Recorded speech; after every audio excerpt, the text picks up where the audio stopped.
को एक ऐसी शख्सियत के खिदमत में लेकर चलूं कि जिनके दीदार के लिए हजारों निगाहें इंतजार में रहती हैं, और कितने ही कान जिनके सुनने के लिए तरसते हैं, और कितनी ही राहें जिनके इस्तकबाल में फूल बिछाती हैं। बहुत बेहतरीन नामवर आलिम दीन हैं, फिक्रमंद मुबल्लिग और दिलों को रुला देने वाले वाइज हैं। इससे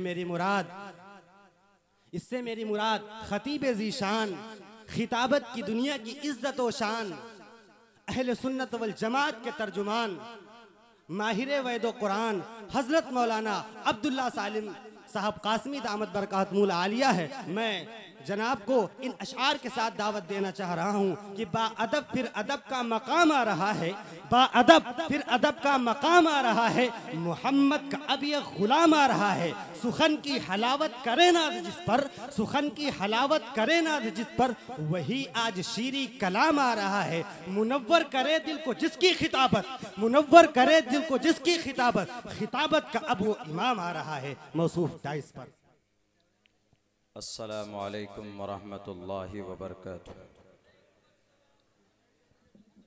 इन्नल हम्दलिल्लाहि नहमदुहु व नस्तईनुहु व नस्तगफिरुहु व नुअमिनु बिही व नतवक्कलु अलैहि व नऊज़ु बिल्लाहि मिन शुरूरि अनफुसिना व मिन सय्यिआति अअमालिना। मन यहदिहिल्लाहु फला मुज़िल्ल लहु व मन युज़लिलहु फला हादिय लहु व नशहदु अल्ला इलाहा इल्लल्लाहु वहदहु ला शरीका लहु व नशहदु अन्न सय्यदना व मौलाना मुहम्मदन अब्दुहु व रसूलुहु। अम्मा बअदु फ़अऊज़ु बिल्लाहि मिनश शैतानिर रजीम। बिस्मिल्लाहिर रहमानिर रहीम। अलिफ लाम मीम ज़ालिकल किताबु ला रैब फ़ीहि हुदल लिल मुत्तक़ीन। व क़ाल अल्लाहु तबारक व तआला फ़िल क़ुरआनिल मजीद व इन्नहु लतंज़ीलु रब्बिल आलमीन। सदक़ल्लाहुल अज़ीम। क़ाल रसूलुल्लाहि सल्लल्लाहु अलैहि वसल्लम खैरुकुम मन तअल्लमल क़ुरआन व अल्लमा। व क़ाल अन्नबिय्यु सल्लल्लाहु अलैहि वसल्लम तलबुल इल्मि फ़रीज़तुन अला कुल्लि मुस्लिम। औ कमा क़ाल अन्नबिय्यु अलैहि सलातु वस्सलाम। All compliments, all physical prayer and all monetary worship are for Allah. Peace be upon you, O Prophet. Allah's mercy and blessings, peace be upon us and righteous slaves of Allah subhanahu wa ta'ala. I bear witness that no one is worthy except of Allah subhanahu wa ta'ala. In the name of Allah, the most gracious, the most merciful, my Lord, expand me my breast is my task for me. Remove the impediment from my speech so they may understand what I say. उदारा सर्व एवैते ज्ञानी तात्मेव मयिमतम् आस्थितः सहियुक्तात्मा मामेवामुत्तमां गतिम्। त्रिशदशो दशवर्षा भार्गोविन्दे निनग्निकाम् एकविंशति वर्षा वा सप्रा वर्षा वाप्नुयात्। यथा वायुं समाश्रिते सर्वजीवन्ते जन्तवः तथा ग्रस्तामा वर्तते इताराशरामा। नराशंस महाप्रियमसयज्ञ नराशंसं वाजिनं वाजत्री शैदीरं पूषणं सन्मैरीमहे। रथम न दुर्गा दवसवा सुदानवो विश्वसम्मात्रो अहंसो निष्पिपर्ता। ओम नमः भगवते वासुदेवाय विश्वेश्वरा आदि पुरुष अपरंपार अल्लेख पुरुषा नमः। सदर महफिल गिरामी क़द्र मुअज़्ज़ज़ उलमाए किराम और इस इस्लाह माशरा के बैनर तले जमा होने वाले हमारे गय्यूर मुसलमानों, नौजवान साथियों, पर्दे में बैठकर इस जलसे को सुनने वाली हमारे समाज के इज़्ज़तदार माँ और बहनों,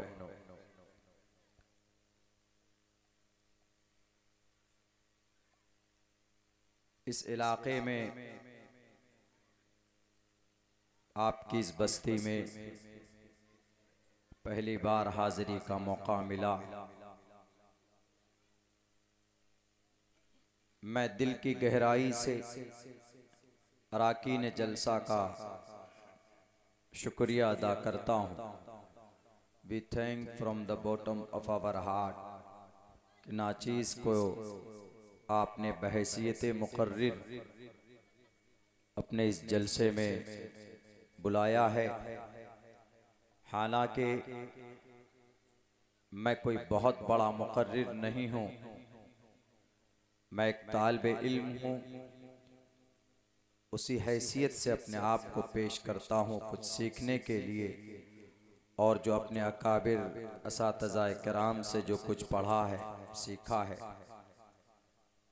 वो इस्लाह की गर्ज से, खुद की इस्लाह की गर्ज से आपके सामने कुछ बातें पेश करता हूँ।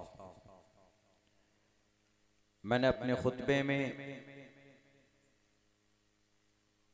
तकरीबन 6 श्लोक पेश किए, मंत्र। उनमें से कुछ मंत्र हमारे सनातन धर्मी हिंदू भाइयों से रिलेटेड है। उनके जो ईश्वरीय ग्रंथ है, ऋग्वेद, यजुर्वेद, सामवेद, अथर्ववेद, उनसे, और एक दो मंत्र वो है जो महाभारत से भी है और मनुस्मृति से भी है, और एक मंत्र वो है जो मैंने कुरान से आपके सामने पेश किए हैं। इंशाअल्लाह मेरी तकरीर, मेरी बातचीत इसी दायरे में होगी। सबसे पहले कुरान करीम के ऊपर बात करते। कुरान अल्लाह का कलाम है, तमाम बुराइयों और तमाम तर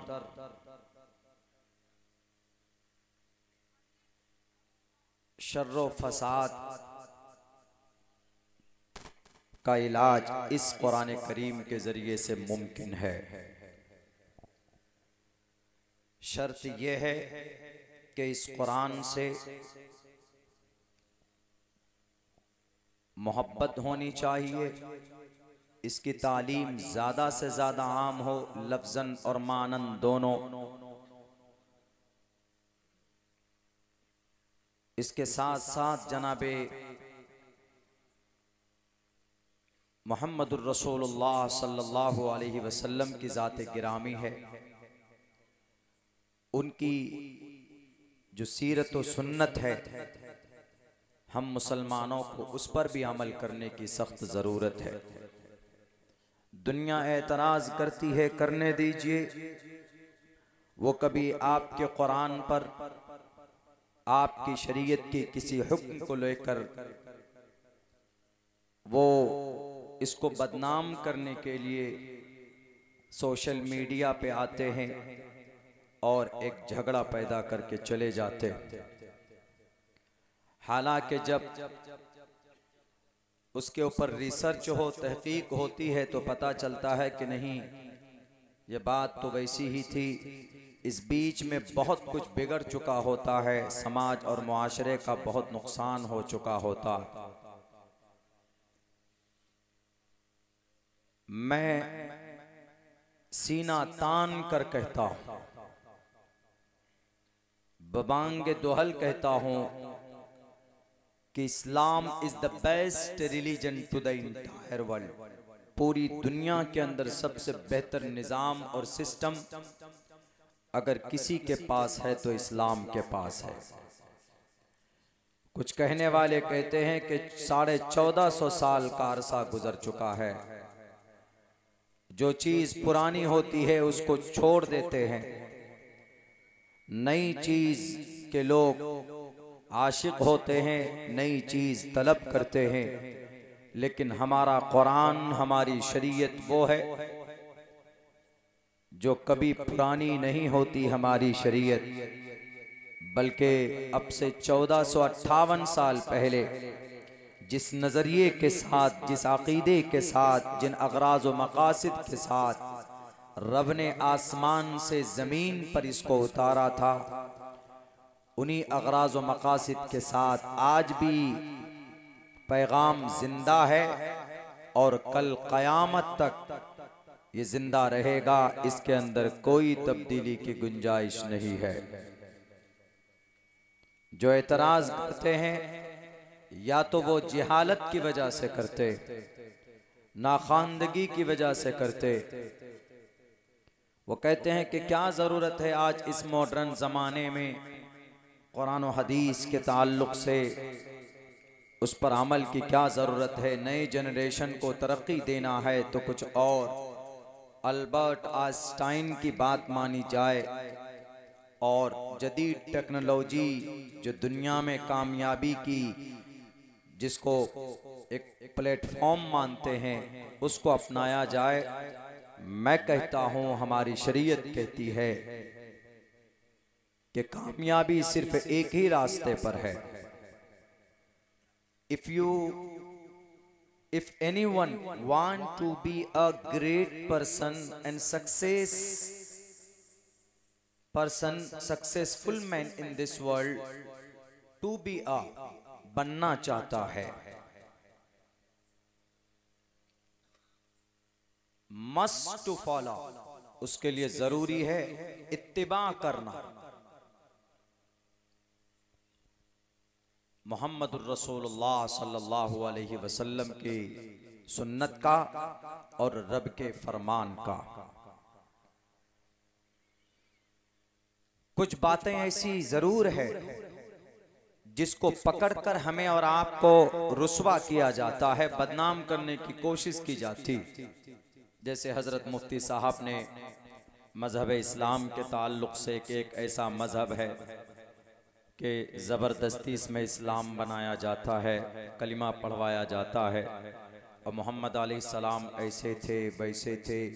आप अलैहिस्सलाम ने अभी कुछ दिनों पहले हुआ, महाराष्ट्र की धरती पर एक बड़े गुरु ज्ञानी थे, उन्होंने ये बात कही कि कैसे इस्लाम बेहतर हो सकता है, जबकि इनके गुरु मोहम्मद अलैहिस्सलाम 6 साल की मासूम बच्ची से विवाह करता है और 9 साल की उम्र में बीवी बनाकर उसको लेके आता है। जब वो बच्ची है 50 साल की उम्र का आदमी, एजेड पर्सन, ओल्डेस्ट पर्सन, वो एक 6 साल की बच्ची से कैसे विवाह कर सकता है? How is it possible? कैसे मुमकिन? तो उन्होंने ये बात पेश की लोगों के सामने कि इस्लाम बेहतर नहीं है।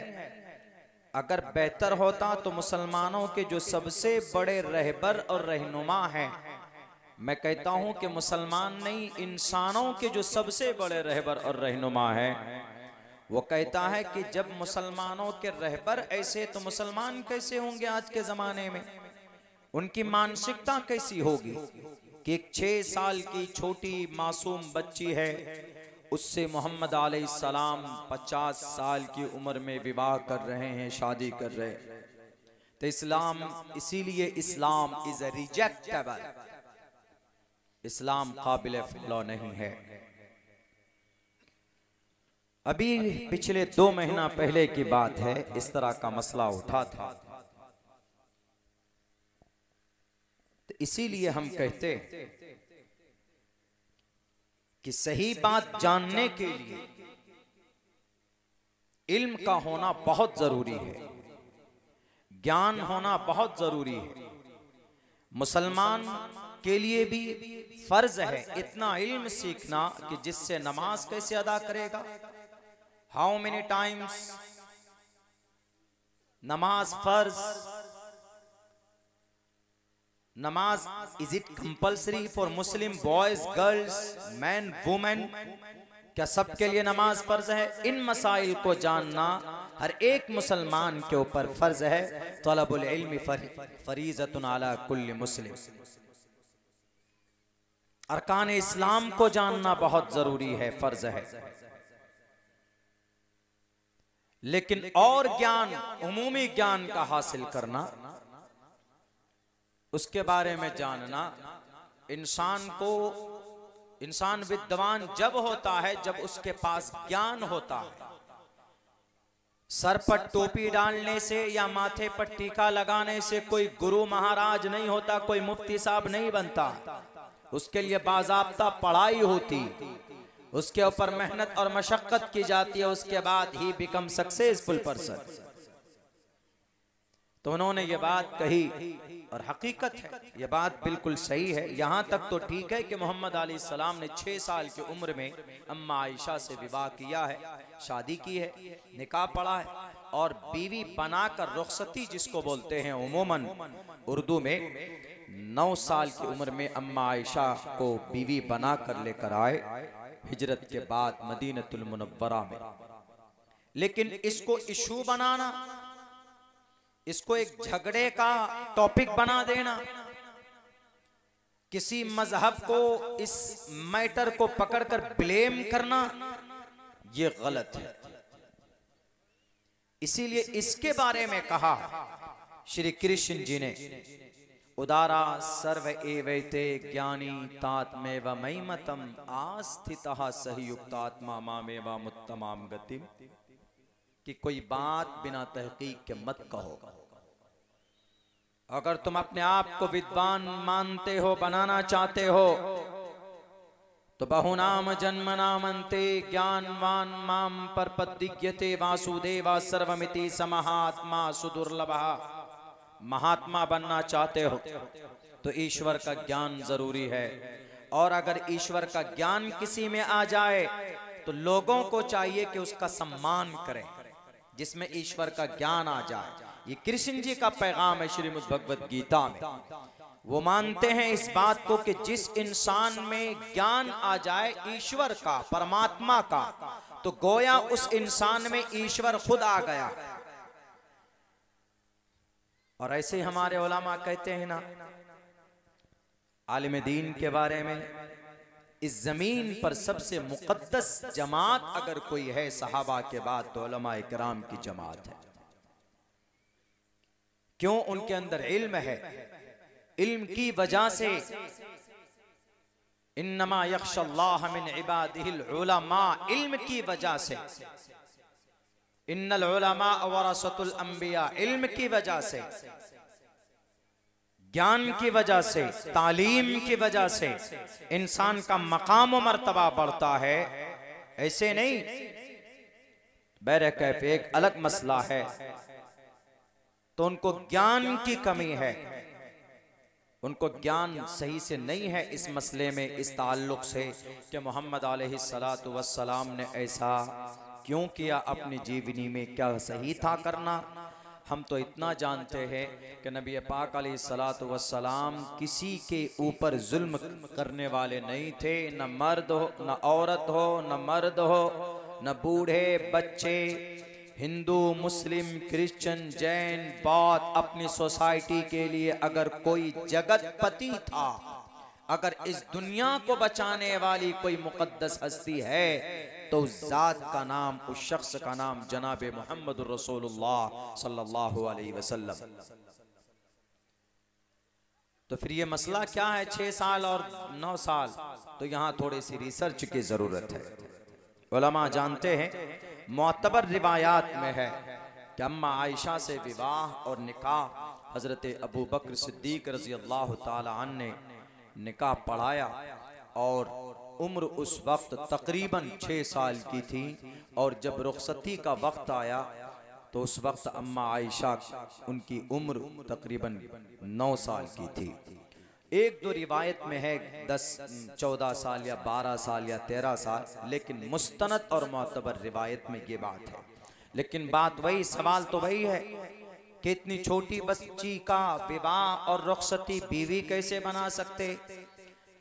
तो हमने ये बात कही, हमने ये बात उनसे कही कि ये मसला ऐसा नहीं है कि इसको पकड़कर आप बैठ जाएं, आप इसको लेकर ब्लेम करें, रुस्वा करें, जलील करें। तो मुझे एक जगह से फोन आया, वही महाराष्ट्र से, कहा कि मौलाना 18 तारीख को डिबेट है, उनसे गुरुजी से, महापुरुष साहब से, उन्होंने आपकी शरीयत के बारे में ये बात कही है, तो इसलिए हमारी जिम्मेदारी बनती है कि हम उनसे डिबेट करें, बात करें सही क्या है। क्योंकि उन्होंने इंटरव्यू में ये कहा है खुल करके, मैंने कोई गलत बात नहीं कही, 75 FIR हुए, उन पर केस बुक किया गया, लेकिन कोई कार्रवाई नहीं हुई। बहरकैफ ये तो उनका प्रशासन का मामला। तो उन्होंने साफ ये इनकार की, साफ उसने बताया कि मैंने कोई गलत बात नहीं कही, मैंने वो बताया है जो मुसलमानों के शास्त्र में है, जो मुसलमानों के धर्म ग्रंथ में है, जो मुसलमानों के हदीस की किताब में है, और है, बिल्कुल है। तो इसीलिए अगर किसी को डाउट हो तो मेरे से आए, मैं उनको जवाब दे सकता हूं। तो 18 तारीख को ये बात तय हुई कि कुछ गुरु लोग पहुंचेंगे, मुसलमानों से भी कुछ विद्वान पहुंचेंगे, उलमाए किराम पहुंचेंगे। गए, जाने से पहले मेरे पास भी मुझे राब्ते में लिया गया कि मौलाना अब्दुल्ला आइए, आप भी इसमें शिरकत कीजिए, ये मसला क्या है मोहम्मद अलैहिस्सलाम के बारे में। हमने कहा कि भाई हमसे ज्यादा आप जानते हैं अल्लाह के नबी की सीरत को इस ताल्लुक से। मैं तो एक तालिब इल्म हूँ, गलती भी कर सकता हूँ, लेकिन आप लोग तो बड़े मुफस्सिर हैं, कोई मुहद्दिस हैं, कोई शेखुल हदीस हैं, कोई अदब के उस्ताद हैं, कोई तफसीर के उस्ताद हैं, आप ज्यादा बेहतर समझ सकते हैं। उन्होंने कहा कि जो बात आप कहते हैं ठीक है, वही है, लेकिन मसला यह है कि उसको समझाएं कैसे, क्योंकि he doesn't believe in Quran in Hadith, वो कुरान और हदीस को मानता ही नहीं। हम अगर कहेंगे कि अल्लाह के नबी अलैहिस्सलाम ने शादी की इस उम्र में, मकसद ये था, ये कुछ, और अम्मा आयशा की उम्र उस वक्त 9 साल थी, 9 साल में उस जमाने में वहां के आबो हवा को देखते हुए, जोग्राफियाई हालात को देखते हुए, क्लाइमेट को देखते हुए, वेदर सिस्टम को देखते हुए, अम्मा आयशा उस उम्र में बालिगा हो चुकी थी। जब लड़की बालिग हो जाए तो निकाह और विवाह करने में नो डाउट कोई प्रॉब्लम नहीं, कोई दिक्कत नहीं है मेडिकल साइंस के हिसाब से। तो उस हिसाब से अम्मा आयशा तो एबल थी, लेकिन क्योंकि वो बिलीव नहीं करता ना कुरान हदीस की तफसीर में, अगर विश्वास करता तो कैसे मानता। हमने कहा कि सिंपल इलाज, मुझे 5 दिन का वक्त दीजिए। मुझे 5 दिन का समय दिया गया। मैंने तहकीक शुरू की, ऋग्वेद, यजुर्वेद, सामवेद, अथर्ववेद को मैंने खोल के देखा। उसके बाद वहां पर कोई मसला नहीं मिला। किसका चाइल्ड मैरिज जिसको बोलते हैं, बचपन में शादी बच्चियों, हालांकि इंडियन कानून में, हमारे संविधान में कोई प्रावधान नहीं है, जुर्म है। 18 साल से कम की उम्र की अगर बच्ची है और लड़का अगर 21 साल से कम है तो वो शादी नहीं कर सकता है, कानूनन अपराध है, जुर्म है। लेकिन हमारी शरीयत इसमें इजाजत ये है, अगर लड़की 12 साल की हो जाए, शी बिकम बालिगा, वो बालिग हो जाती। लड़का 14 साल की उम्र का हो जाए, बालिग है, वो दोनों आपस में विवाह कर सकते। लेकिन इस्लाम में ये भी प्रावधान है, अगर किसी लड़की या लड़के के पेरेंट्स, माँ बाप, अगर बचपन में ही विवाह करना चाहें, निकाह करना चाहें तो करा सकते हैं, लेकिन उसके लिए शर्त है पेरेंट्स का राजी होना, उनके वली का मौजूद होना। ये इस्लामिक शरीयत में यह प्रावधान है, इंडियन कानून में नहीं है। इंडियन कानून के अंदर 18 साल मस्ट है, जरूरी है। उससे पहले विवाह नॉट अलाउड, शादी नहीं। बल्कि अब तो बालिग होने के बाद एक दूसरा रास्ता निकाला है। कौन सा दूसरा रास्ता है? वो लिव इन रिलेशन का। लिव इन रिलेशन, नाजायज संबंध में रहने का, यानी बिना शादी के शादी वाली जिंदगी गुजारने का। एक नौजवान लड़का, एक नौजवान लड़की, एक अलग प्रोसेस है, वो यूनिफॉर्म सिविल कोड के ढांचे में, स्ट्रक्चर में उसको लाया गया। खैर, तो उन्होंने हमसे बात कही कि मौलाना, तो हमने तहकीक शुरू की, ऋग्वेद में नहीं, यजुर्वेद में नहीं, सामवेद अथर्ववेद में भी नहीं, पुराण में भी हमको नहीं मिला। हमने जब रामचरितमानस पढ़ना शुरू किया तो हमको महाभारत, श्रीमद् भगवद गीता के जो महाभारत का हिस्सा है, उस महाभारत के अंदर हमको एक श्लोक मिला, एक मंत्र जरूर मिला, क्योंकि मुझे यकीन था कि अल्लाह के नबी अलैहिस्सलाम सिर्फ मुसलमानों के नबी नहीं, आप अलैहिस्सलाम का कुछ न कुछ मैसेज बाइबल में भी, आपके बारे में कुछ न कुछ मैसेज अहद जदीद में भी है, अहद कदीम में भी, हिंदू भाइयों के ग्रंथ ऋग्वेद में भी है, यजुर्वेद में भी है, सामवेद में भी है, अथर्ववेद में भी है, श्रीमद् भगवद गीता में है। यहाँ तक के भारत के अंदर सबसे बाद में लिखी जाने वाली मुसलमानों के खिलाफ सत्यात प्रकाश पंडित दयानंद सरस्वती ने, उनके अंदर भी शुरू में 3 हदीसें नबी पाक अलैहिस्सलातु वस्सलाम की उन्होंने कोट की, नकल की, वहां पर भी मोहम्मद अलैहिस्सलाम का तज़किरा मौजूद है। मुझे यकीन था कि आप अलैहिस्सलाम के इस बर्निंग इशू को, इस मैटर को रब्बे जुल जलाल कहीं ना कहीं जरूर दर्शा रहा होगा। तो हमने जब पढ़ना शुरू किया, प्रीफेस को हमने देखा, सारे मज़ामीन हमने फहरिस्त जब टटोल कर देखी है, तो वहां पर हमको 2 श्लोक, 2 मंत्र मिले। मैंने वो मंत्र पढ़ा, मैंने वो मंत्र लिख करके दिया। हमने कहा मैं तो नहीं जा सकूंगा, 18 को मेरा प्रोग्राम है शहर रांची में, मेरा वहां जाना जरूरी है, अलबत्ता ये 2 मंत्र लेकर जाएंगे आप उस गुरुजी के सामने रखकर पूछिएगा कि इसका मतलब, इसका अर्थ क्या, उसका मतलब क्या है। पढ़ता हूं, त्रिशदशो दशवर्षा भार्गो विंदेन नग्निकाम। त्रिशदशो 30 वर्ष की ऐसी 30 वर्ष का मर्द, त्रिशदशो 30 वर्ष का मर्द, दशवर्षा 10 वर्ष की लड़की से विवाह कर सकता है। ऐसी लड़की से विवाह कर सकता है जिसको भार्गो, जिसको हैज का खून ना आया हो। औरत कब बालिगा होती है? लड़कियां जब बालिग होती है, वो लड़की औरत जब बनती है जब उसको हैज का खून आ जाए। हैज का खून क्या है? जो शादीशुदा है वो जानते हैं, जो गैर शादीशुदा हैं, जो बालिग नहीं है, गैर शादीशुदा है, वो इंतजार कीजिए। तो हैज का खून बालिग होने की सबसे बड़ी साइन और प्रूफ है कुदरत के तौर पर, कुदरती तौर पर। लेकिन यहाँ पे क्या लिखा है? त्रिशदशो दशवर्षा भार्गो विंदेन नग्निकाम। नग्नि कर सकता है 30 बरस का मर्द, किससे?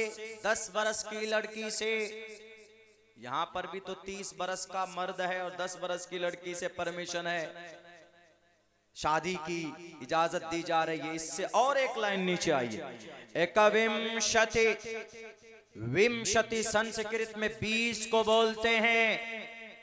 अगर किसी को एतराज हो तो अपनी किताबें देखे संस्कृत में। संस्कृत में 20 के लिए विंशति का लफ्ज इस्तेमाल होता है। एक के लिए एक, एकम, दो के लिए द्वे, 3 के लिए त्रीणी, 4 के लिए चत्वारी, 5 के लिए पंचावती, 6 के लिए षट, 7 के लिए सप्त, 8 के लिए अष्ट, 9 के लिए नवा, 10 के लिए दशा, 11 के लिए एकादशा, 12 के लिए द्वेदशा, 13 के लिए त्रियोदशा, 14 के लिए चतुर्दशा, 15 के लिए पंचादशा, 16 के लिए षोडशा, 17 के लिए सप्तादशा, 18 के लिए अष्टोदशा, 19 के लिए नवदशा, 20 के लिए विंशति।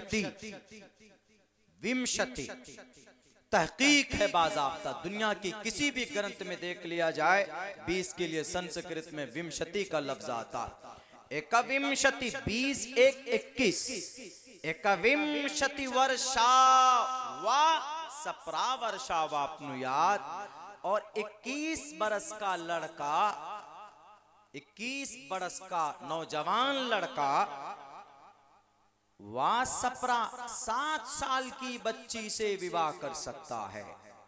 हमने कहा कि कुरान हदीस में है तो पेट में दर्द हो रहा था गुरुजी का, अब महाभारत में है तो अब सर में दर्द होने लगा हो रहा होगा।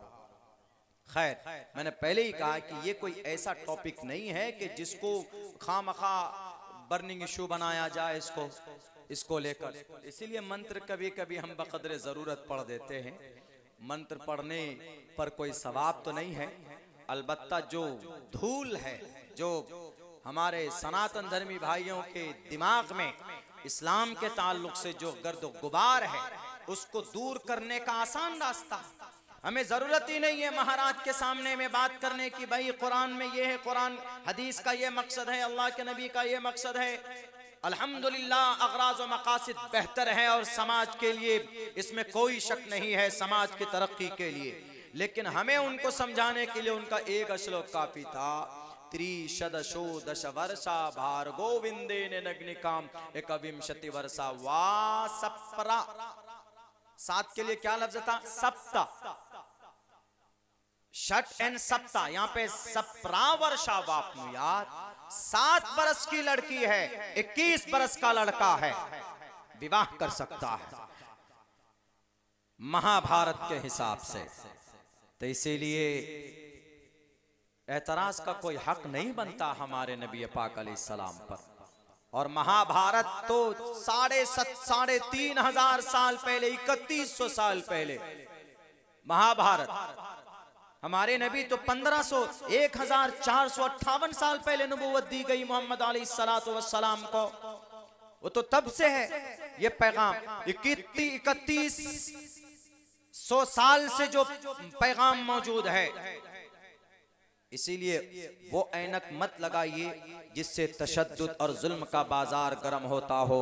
उस रास्ते को अपनाइए जिसको हमारे नबी पाक अलैहिस्सलातु वस्सलाम ने मेहनत की है इस समाज को सुधारने के। बहुत सारी दुनिया की बुराइयां अगर नबी की शरीयत के मुताबिक अगर काम हो तो 1 साल के अंदर बुराइयों के ऊपर बढ़ते हुए जराइम के ऊपर कंट्रोल पाया जा सकता है। 2 वाकया है भी हमारे नजरों के सामने में।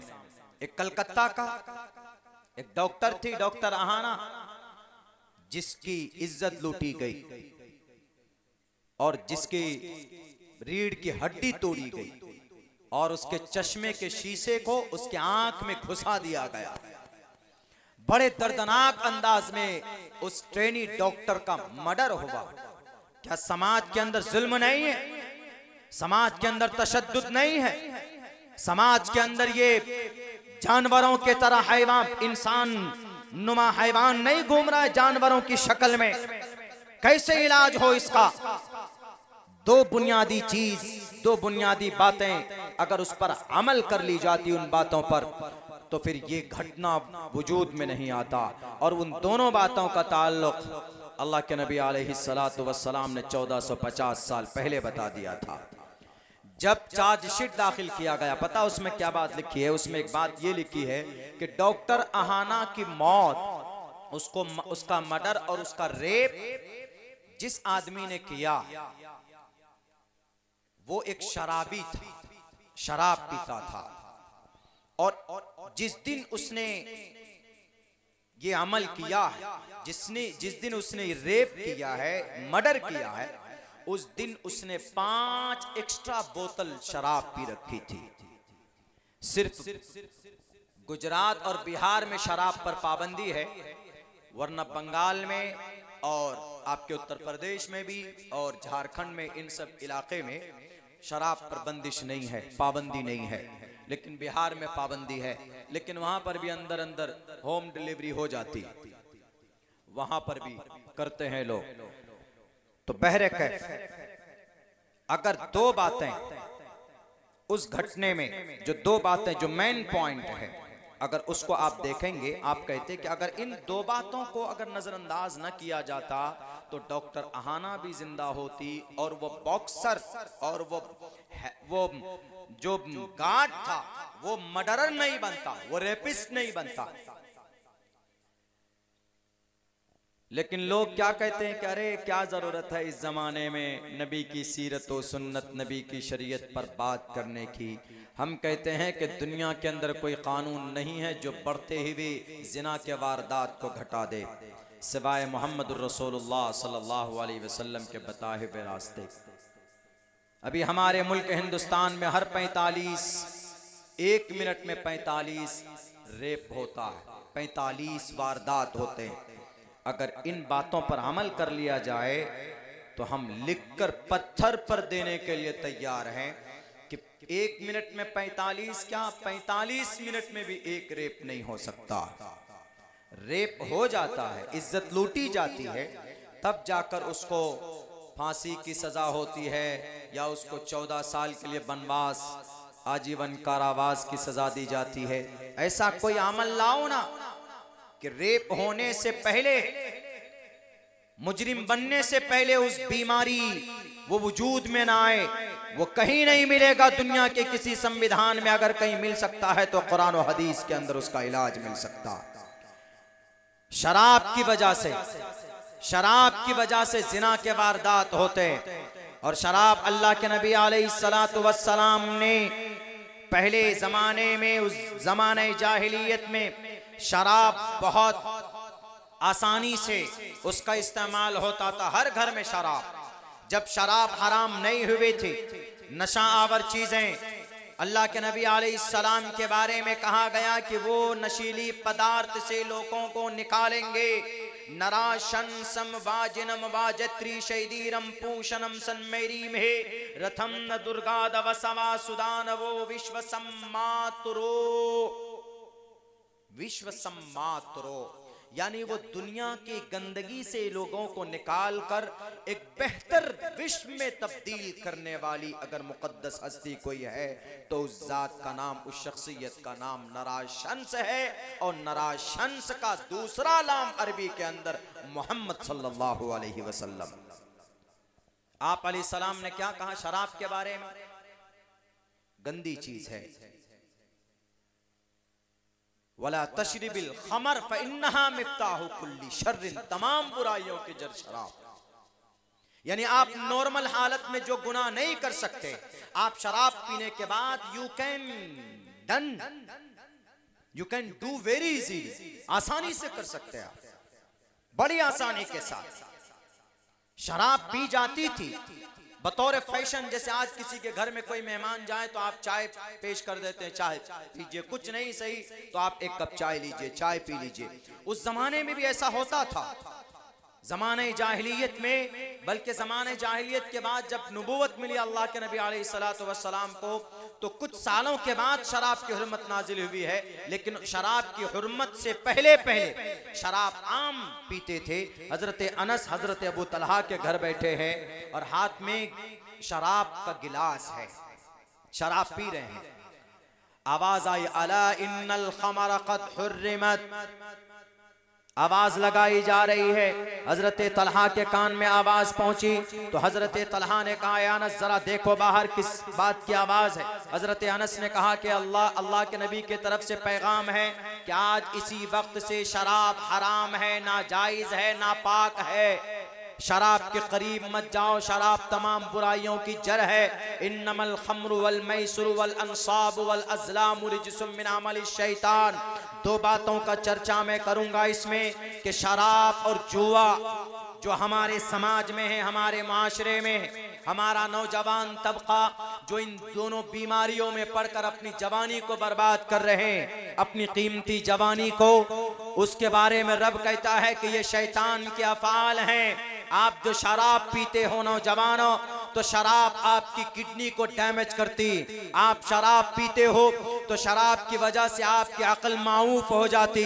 आप शराब पीते हो तो शराब की वजह से आप गालियां भी बक सकते, आप दूसरों को बुरा भला भी कह सकते, आप अपनी बीवी को तलाक भी दे सकते। शराब की हालत में आप जिना के मुर्तकिब भी हो सकते और हुआ है। इसीलिए अल्लाह के नबी अलैहिस्सलातु वस्सलाम ने वाज़े लफ्जों में कहा कि वला तशरिबिल खमर, ऐ नौजवान शराब मत पीना, इसलिए कि शराब तमाम बुराइयों की जड़ है। शराब नापाक है, शराब गंदी चीज है। अगर कोई जवान शराब पीकर किसी बर्तन को हाथ लगाता है तो कहाँ गया है, बास जगहों के ऊपर वो बर्तन नापाक हो जाया करता है। अगर कोई नौजवान शराब पीकर अपने मोहल्ले में दाखिल होता है और फिर वो नमाज पढ़ता है तो उसकी 40 दिन तक की नमाज कबूल नहीं की जाती। अगर कोई शराबी शराब पीकर अपने घर में समाज में आता है, सुअर खाने वाला सुअर खाता है तो उसका वबाल उस पर होगा। आप सुअर खा लीजिए, उसकी सजा, उसका वबाल आपके ऊपर हो सकता, दूसरे लोग उसके जिम्मेदार नहीं है। लेकिन अगर शराबी शराब पीकर माशरे में दाखिल होता है, गांव के अंदर आता है, तो 40 घर तक उसकी नहूसत उसको भुगतना पड़ता है। ये इतनी गंदी चीज है। इसीलिए अल्लाह के नबी ने कहा, अला इन्नल खमर कद हुर्रिमत, from now and today the alcohol has been prohibited. आज से शराब के ऊपर प्रतिबंध लगा दिया गया। कोई शराब न पिए। वो सहाबा थे जिनके कान में आवाज पहुंची तो हजरत तलहा ने कहा कि अनस, जो गिलास है तुम्हारे हाथ में, इसमें जो दो सीप और 2 घूंट जो शराब बची हुई है, इसको भी उठा कर फेंको। इसलिए कि सच्चा आशिक रसूल वही होता है, सच्चा मुहिब्ब रसूल वही होता है, नबी का पैगाम पहुंचे कि फौरन अमल करना शुरू कर दे। ये नहीं कि पहले 2 घूंट है तो पी लें, उसके बाद कल से ये अमल करेंगे, ऐसा नहीं होता। एक सच्चा मोमिन, एक मुहिब्ब रसूल, एक सच्चा आशिक रसूल जब उस तक पैगाम पहुंचता है कि ये चीज नाजायज और हराम है तो उसी वक्त वो छोड़ने की पूरी कोशिश करता है। हजरत अबू तलहा ने कहा कि उठाओ मटकों को जिन जिन के अंदर शराब भरी हुई है, बाहर नालियों के अंदर डाल दो। मेरे भाइयों, मेरे नौजवानों, शराब हराम कर दी गई। क्यों? इसलिए कि शराब बहुत गंदी चीज है। 5 बोतल शराब पी कम बखत ने, उसके बाद तब जाकर डॉक्टर अहाना की रीढ़ की हड्डी, उसकी गर्दन की हड्डी तोड़ी। अगर वो नॉर्मल हालत में होता तो कभी भी इतना बड़ा गुनाह नहीं कर सकता था। ये एक दिन में नहीं हुआ। उसका एक दोस्त था, वो उसके दोस्त का कोई भाई या कोई रिश्तेदार वहां पर ट्रीटमेंट के लिए आया था, इलाज के लिए आया हुआ था। तो वो उस हॉस्पिटल का रक्षक था, बॉक्सर था, उस हॉस्पिटल का प्रोटेक्टर था, वो मुहाफिज था। तो वो जब गया वहां पे अपने दोस्त के पास, पेशेंट उसके पास तीमारदारी के लिए, इयादत के लिए, तो वो डॉक्टर आई, लेडी डॉक्टर, अभी बहुत ज्यादा उम्र भी नहीं थी उसकी। तो वो डॉक्टर उसी वक्त देखा इस जालिम ने, उसकी नीयत बिगड़ गई। उसके बाद वो प्लानिंग करने लगा, साजिशें, और मौके के फिराक में था, मौका महल देखकर जिस दिन वो 5 बोतल शराब लेकर आया पार्टी की अपने दोस्त के साथ, उसी दोस्त के साथ जिसका भाई मरीज बना हुआ था, बेड पे लेटा हुआ था, उसके साथ 5 बोतल शराब पीता है। 2 बोतल पीता है, 3 बोतल रखी हुई है शराब। उसके बाद 12 बजे रात में गया अपने उस भाई के पास। वहाँ जब डॉक्टर हॉस्पिटल में देखेंगे आपके रात को 2 बजे, 3 बजे, 12 बजे वो लोग अपनी डेली रूटीन चेकअप में निकलते हैं, कौन से मरीज की क्या हालत है, क्या स्थिति है। तो जब वो वहाँ पे पहुँचा तो वो डॉक्टर आई, डॉक्टर अहाना आने के बाद इस आदमी ने शराब पी रखी थी, इसकी मुंह से जब बदबू आने लगी तो डॉक्टर ने कहा कि तुम निकलो यहाँ से, नहीं तो पुलिस को बुलाकर तुमको जेल में डलवा दूंगी, नॉट अलाउड, इजाजत नहीं है शराब पीने के बाद अंदर आने के लिए। तो वो कुछ वहां पर छेड़ता है उसको, बैरक। इसी बीच में उसका फोन आता है उस लेडी डॉक्टर का घर से कि बेटी तुम कब आ रही हो। उसके भाई नहीं थे, उसकी कोई बहन भी नहीं थी, इकलौती औलाद थी डॉक्टर अहाना। उसकी कोशिश ये थी कि मैं बेहतर डॉक्टर बनूं, एम्स तक हम पहुंचे ताकि हम समाज का उसकी खिदमत कर सकें, बंदगान खुदा की कुछ हम मदद कर सकें। ये नीयत रही है। अल्लाह उनको अब जहां चली गई है, अल्लाह उनकी जो भी अज़ाइम नेक मकासिद थे और उनके माँ बाप ने उनके सपने को पूरा करने के लिए उसको डॉक्टर बनाया, तो उसने ये कहा कि अम्मी मैं नहीं आ सकती, 36 घंटे की ड्यूटी लगी है और नाइट शिफ्ट भी है। ये सुनना था, उस शराबी के कान खड़े हो गए। उसने कहा कि आज तो बहुत आसान है शिकार करना। जो 3 बोतल शराब रखी हुई थी, गया अपने क्वार्टर में, वो 3 बोतल शराब पीता है। उसके बाद आकर टोह में रहता है, फिराक में रहता है कि ये डॉक्टर आहाना देखो कहां जाती। 12, 1 या 2 बजे रात तक वो इसी इंतजार में था कि इस डॉक्टर को हम किसी तरह अकेले में पकड़ें तो हम अपनी हवस को, हम अपनी इस आग को बुझा सकें। तो बैरे कैफ वो डॉक्टर खाना वगैरह खाकर अकेली एक कॉन्फ्रेंस हॉल में चली गई। अंदर से उसने कुंडी भी, कोई प्रोटेक्शन या दरवाजे को बंद नहीं किया, जाकर अकेली लेट गई, सो गई। ये आदमी पीछे से जाता है, दरवाजा बंद करता है, 1 घंटा तक वहां पर रहता है। 1 घंटा तक रहता है। पहले ही हमले में उसकी कलाई की हड्डी तोड़ दी थी, जो कि वो बॉक्सर था और बॉडीगार्ड था, तो जाहिर सी बात है कि जिस्मानी एतबार से काफी मजबूत रहा होगा। उसने कहा कि डॉक्टर मैडम, वह जो भी बातें होंगी, पहले ही दफे में उसकी इज्जत लूटता है, उसका मर्डर कर देता, तब भी उसका मन नहीं भरता उस जालिम का। मर जाने के बाद, उसके मरने के बाद भी 4 मर्तबा उस मासूम डॉक्टर के साथ बलात्कार करता, उसके मरने के 4 मर्तबा बाद भी। इसीलिए डॉक्टर सीबीआई को इतने दिन लगे उस केस को सुलझाने में कि 5 मर्तबा रेप हुआ है इस डॉक्टर का, और रेप करने वाला एक ही शख्स है कि गैंग रेप है। इसी सिचुएशन में 2, 2.5, 3 महीने लग गए। बहरे कैफ उस डॉक्टर ने एतराफ किया, उस रेपिस्ट ने एतराफ किया कि मैंने 5-6 दफे किए, अपनी हवस और अपनी ख्वाहिश मुकम्मल तौर पर जब तक मैंने पूरी नहीं की, मैं वहां से निकला नहीं। 1 घंटे तक उस बेचारी डॉक्टर के साथ जुल्म ज़्यादती वहां पर होती रही। यहाँ पर 2 बातें ऐसी, अगर हमारी शरीयत की 2 बातों पर अमल कर लिया गया होता तो ये इतने बड़े वारदात को अंजाम न गया होता। एक तो ये अल्लाह के नबी का फरमान है कि शराब मत पियो, वला तशरिबिल खमर। नबी की जात पर एतराज करने वालों, अगर तुम्हें दुनिया की बुराई के ऊपर लगाम लगाना है तो हमारे नबी की एक बातों को तुम कुरेद कर देखो, इंशाअल्लाह तुम्हारी बुराई की समाधान वहां से उसकी शुरुआत होगी। अल्लाह के नबी ने फरमाया वला तशरिबिल खमर, शराब मत पियो। अगर अल्लाह के नबी की इस हदीस पर, इस फरमान पर अमल कर लिया गया होता, अगर वो डॉक्टर, अगर वो फाइटर शराब न पीता तो उसकी अकल माऊफ नहीं होती, वो कभी भी आपे से बाहर नहीं होता, उसका कॉमन सेंस काम करना बंद कर चुका था। इसीलिए उसको कुछ भी नजर नहीं आ रहा था, सिर्फ अपनी एक ख्वाहिश, अपना एक डिजायर, अपनी एक भूख कि हम किसी तरीके पर इस औरत का शिकार करें। अगर शराब न पीता, नबी की बात पर अमल करता, कुरान और शरीयत के फरमान पर अमल करता, तो आज डॉक्टर आहाना जिंदा होती।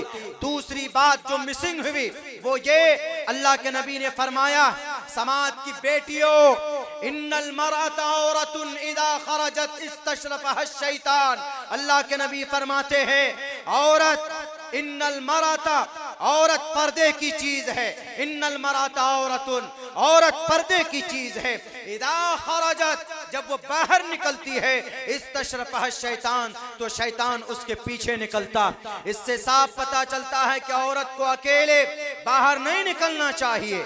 औरत को बिना फालतू कोई काम ना हो, ऐसी बिना काम के बाहर निकल जाती, बिना पर्दे के बाहर आप ना निकलें, बिना किसी जरूरत के आप बाहर ना निकलें, और अकेली तो कतन बाहर ना निकलें। अल्लाह के नबी का जो फरमान है, इन्नल मरअता औरतुन इदा खरजत इस्तशरफहा शैतान, जब औरत अकेली बाहर निकलती तो वहां पर दूसरा उसके पीछे शैतान लग जाता।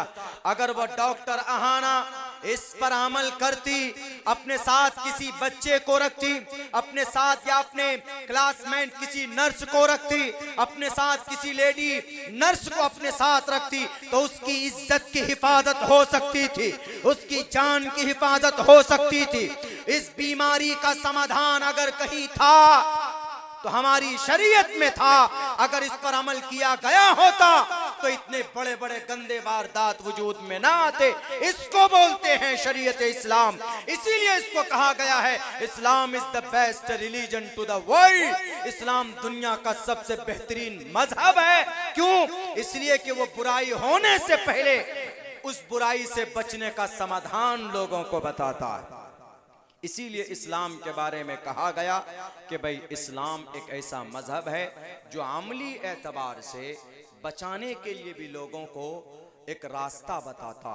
अब यहाँ पर दो बातें बहुत अहम है। आज हमारी समाज की माएँ बहनें पर्दा नहीं करती। पर्दा इसकी जो मकासिद हैं, आज जो सोशल मीडिया में है कि इस्लाम में पर्दा है, इस्लाम में नकाब है, इस्लाम में बुर्का है। What is need to cover the face? क्या जरूरत है चेहरे को ढांपने के लिए? अरे चेहरे को ढांपने के लिए उसको कवर करने का मकसद सिर्फ ये नहीं है कि लेडीज है तो तुम सर को छुपा कर रखो, ऐसा नहीं है। मकसद है पीछे। इस्लाम के किसी भी हुक्म के अंदर कोई ना कोई हिकमत जरूर छुपी हुई होती है, लेकिन उसको कुरेद कर देखने की जरूरत है। तो यहाँ पर भी एक मकसद है जो पर्दे के लिए 7 आयतें कुरान में है, तकरीबन 70 अहादीस मुबारका है। उसका मकसद सिर्फ यह है कि औरत की इज्जत पर कोई हाथ न डाले। अल्लाह के नबी कुरान में है ना, वक़रना फी बुयूतिकुन्न, घर में रहो बाहर मत जाओ। What is need to come out from your house? क्या जरूरत है? जाओ तो अपने महरम के साथ जाओ, जाओ तो पर्दे में जाओ, जाओ तो मुकम्मल सिक्योर होकर जाओ। यही मकसद है, कोई और मकसद नहीं है। पर्दे का सिर्फ यही मकसद है। दुनिया वालों, डॉक्टर अहाना अगर पर्दा करती, उसके बाल खुले हुए ना होते, उसकी शक्ल खुली भी ना होती और अकेली ना होती, तो आज डॉक्टर अहाना जिंदा होती। इसीलिए इस्लाम को अंडर एस्टिमेट करने वालों, इस्लाम को खामखा बदनाम करने वालों, कोई भी हुक्म इस्लाम का फायदे से खाली नहीं है। मिसाल के तौर पर हम लोग टोपी, देखिए सर पे हम लोग टोपी रखते हैं। आपसे कोई पूछे कि what do you wear the cap, what, क्या मकसद है आपका, तो आप क्या कहेंगे? This is method of prophet Muhammad सल्लल्लाहु अलैहि वसल्लम। आप कहेंगे कि भाई अल्लाह के नबी की सुन्नत है, इसीलिए। और एक सुन्नत पर कोई अमल करता है तो उसको 100 शहीदों का सवाब मिलता है। अल्हम्दुलिल्लाह, ये फसाद उम्मत के वक्त हमारे नौजवान तो सलमान खान, शाहरुख खान के दीवाने हैं, उनके फैशन पर तो चलते हैं, लेकिन हमारी नबी की सुन्नत पर अमल करने के लिए तैयार नहीं। नौजवानों, आज भी यकीनन अगर आपको कुरान और हदीस से, सुन्नत से मोहब्बत हो जाए तो अल्लाह की मदद आज भी आ सकती है। उदाहरण देता, नाम नहीं लूंगा, वो नाम जो झगड़ा का विषय बन जाता आपके उत्तर प्रदेश में, सरजमीन अंबिया। सरजमीन अंबिया में अब तक तकरीबन 17,000 सिर्फ मासूम बच्चे शहीद किए गए। मैं सिर्फ बताना कि कुरान और सुन्नत से मोहब्बत की ताकत क्या है, मैं वो बताना चाहता हूँ। एक तरफ दुनिया की सारी बातिल ताकत, एक तरफ RDX, एक तरफ आयरन डोम, ये सारे वो हैं जो डिफेंस के लिए, यानी अपनी हिफाजत के लिए टेक्नोलॉजी है, कोई छू नहीं सकता है उन लोगों को, जुडाइज्म को, यहूदियों को, नालायकों को, लानहुल्लाहु अलैहिम अल्फ अल्फ मर्रात, उन कमबख्तों को। 17,000 तो सिर्फ मासूम बच्चे, 60,000 मर्द औरत सब शहीद किए गए मिला जुला के। पिछले 13 महीने से ऐसा हुआ। लेकिन क्या वो जमीन तबाह हो गई? क्या वो जगह बिल्कुल इस जमीन से, रुए जमीन से उसका नाम और निशान मिटा दिया गया? बिल्कुल नहीं। वहां आज भी लोग जिंदा हैं और आज भी भले ही मलबे पे खड़े होकर नमाज अदा कर रहे हैं, जुमे की नमाज में खुतबा देते हैं और अल्लाह के पैगाम को आम करते हैं। पता है किस चीज़ ने उनको साबित कदम रखा है? हम और आप तो शायद इतने दीवाने ना हो, हम और आप तो शायद इतनी कुरान से इतनी मोहब्बत ना हो, अल्लाह के नबी से इतनी मोहब्बत ना हो, लेकिन वहाँ के नौजवानों में आज ये उमंग मौजूद है। पिछले 13 साल से, पिछले 13 महीने से उन पर हमेशा कभी बम, कभी गोली, कभी बारूद, कभी बैलिस्टिक मिसाइल, कभी कुछ। ज्यादा लंबा एरिया नहीं है, 40 किलोमीटर है लंबा, 12 किलोमीटर चौड़ा ये एरिया है। 40-42 लाख लोग रहते हैं, लेकिन क्या उस जगह को इस रुए जमीन से खत्म कर दिया गया? नहीं खत्म किया गया। सिर्फ 4000 नौजवान वो हैं जिन्होंने यहूदियों को, उनके जुल्मों को और उनके नापाक इरादे को मट्टी में अगर मिलाया है तो वो 4000 नौजवान हैं। 5000 हैं पहले तो, लेकिन 5000 में से 4000 अलग। वो 4000 वो नौजवान हैं, भारत के नौजवानों, वो हमारे और आपके तरह सोशल मीडिया पे बैठकर सलमान खान की बॉडी को नहीं देखते। वो हमारे और आपके तरह मोबाइलों के अंदर, यूट्यूब के अंदर गाने नहीं सुनते। वो हमारे और आपके तरह अकेले में बैठकर 4-5 नौजवान कीमती वक्त को जुए में अपना कीमती वक्त जाया नहीं करते, बल्कि 4000 वो नौजवान हैं जिनके सर पर पगड़ी है और सीने में कुरान करीम है, वह हाफिज कुरान है, जिन्होंने अपने इस कुरान की रूहानी ताकत की वजह से जालिम इसराइल को घुटने टेकने पर मजबूर किया है, अमेरिका को भी उसकी औकात याद दिला दी। वो आज किसी से डरते नहीं हैं। ये ताकत, ये नुसरत, ये मदद अगर किसी की तरफ से है तो अल्लाह तबारक व तआला की तरफ से है, और ये मदद उनके कुरान से मोहब्बत की वजह से है, उनकी शरीयत की मोहब्बत की वजह से है। आज आपके इस मुल्क में आपको टारगेट किया जाता, आपके ऊपर जुल्म के पहाड़ तोड़े जाते, आपके मदारिस के ऊपर एटीएस वालों को हवाले कर दिया जाता। आपके इसी भारत के अंदर में 313 मदरसे बंद किए गए, आपकी शरीयत पर हमले, आपकी टोपी पर हमले, आपके दाढ़ी को पकड़कर मारा जाता। इतनी सारी वबाएं और इतने सारे परेशानियां क्यों हैं? वो हम मुसलमानों की बदअमली की वजह से है। हम ब्लेम करते हैं किसी को, किसी बादशाह को या किसी सरकार को, बाद में पहले उनको दुहाई दीजिए, ब्लेम कीजिए। पहले it is the great responsible for Muslim man, women, young, aged, हर एक आदमी मुसलमान जिम्मेदार है। नमाज पर किसी ने पाबंदी नहीं लगाई तो हम मुसलमान नमाज क्यों नहीं पढ़ते? जुए पर कोई पाबंदी नहीं है कि जुआ खेलना पड़ेगा तो हमारा नौजवान जुआ क्यों खेलता? शराब पीने पर क्या कोई जबरदस्ती है कि तुम्हें शराब की बोतलें मुंह में लगा कर रखनी पड़ेगी? तो क्यों नौजवान शराब पीता है पानी की तरह? नहीं जानता है कि शराब सबसे ज्यादा किडनी को अटैक करती। आपकी किडनी तमाम बीमारियों की जड़ है। किडनी, लीवर, अगर लीवर ठीक है तो आपको कोई बीमारी नहीं। अगर लीवर ठीक नहीं है, गैस, डायबिटीज का पुराना नाम ज़ियाबितीस है। इस्लाम ने इसकी खोज की थी। हम तो आए नहीं कुरान और साइंस में, वरना बहुत सारी वो चीज़ें वजूद में आती कि जो आजकल के ये बेलगाम के जो बेजुबान के जो बेलगाम के घोड़े हैं, ये जो एतराज़ करते रहते हैं कि इस्लाम में ये चीज़ नहीं है, इस्लाम में ये चीज़ होनी चाहिए, इस्लाम में ये तरक्की होनी चाहिए, इस्लाम में ये होना चाहिए, तो हम उनको फिर जवाब देते। बैरक कहना ये चाहता हूँ कि शराब पीते हैं तो आपकी ऑर्गन्स में सबसे पहले शराब आपकी किडनी को, आपकी लीवर को डैमेज करती है। और लीवर अगर आपकी जर्रा बराबर फैटी हो जाए, बीमार हो जाए, तो आपको एसिडिटी होती है, गैस के मरीज हो सकते हैं आपको प्रेशर के मरीज हो सकते हैं, आपको डायबिटीज की भी शिकायत हो सकती है, आपको हार्ट अटैक भी हो सकता है। सारी बीमारियों की जड़ लीवर।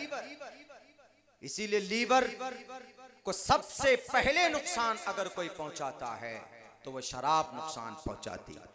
इसीलिए मेरे नौजवानों, मेरे साथियों, अल्लाह की मदद जिन कामों पर, जिन अफ़ाल में आए, तो हम वो काम, वो फ़ैल क्यों ना करें जिससे हमारा खुदा राज़ी हो। अल्लाह के नबी अलैहिस्सलातु वस्सलाम की खुशनुदी उसके अंदर, उनकी रज़ा अगर उसमें है तो हम वो काम क्यों नहीं करते। मेरे भाइयों, तो आज खुली हुई मदद अगर दुनिया देख रही है, मजबूर है अब जालिम यहूदी कि नहीं भाई अब कुछ नहीं कर सकते, कुछ नहीं हो सकता, ये तो पता नहीं क्या खा कर आए, हर दूसरे दिन तीसरे दिन इनके कंधे में बच्चे की लाश है, तब भी इनकी जुबान पर है हस्बुनल्लाहु व निअमल वकील। पता है ये जुमला किनका था? हस्बुनल्लाहु व निअमल वकील। जब नमरूद आज तो कुछ नहीं है, आज तो छोटी सी जमीन पर तुम्हारा कब्जा है, क्लासिन तोप और आयरन डोम लेकर बैठे हो तो गुरूर करते हो। हस्बुनल्लाहु व निअमल वकील में इतनी ताकत है कि पूरी दुनिया पर हुकूमत करने वाला बादशाह नमरूद, उसने 3 महीने तक अंगारे तैयार किए हजरत इब्राहिम को डालने के लिए, जलाने के लिए, भस्म करने के लिए। आज तुम चले हो सरजमीन गजा पट्टी को मिटाने, नहीं मिटा सकते। रब्बे जुल जलाल की जात मौजूद है।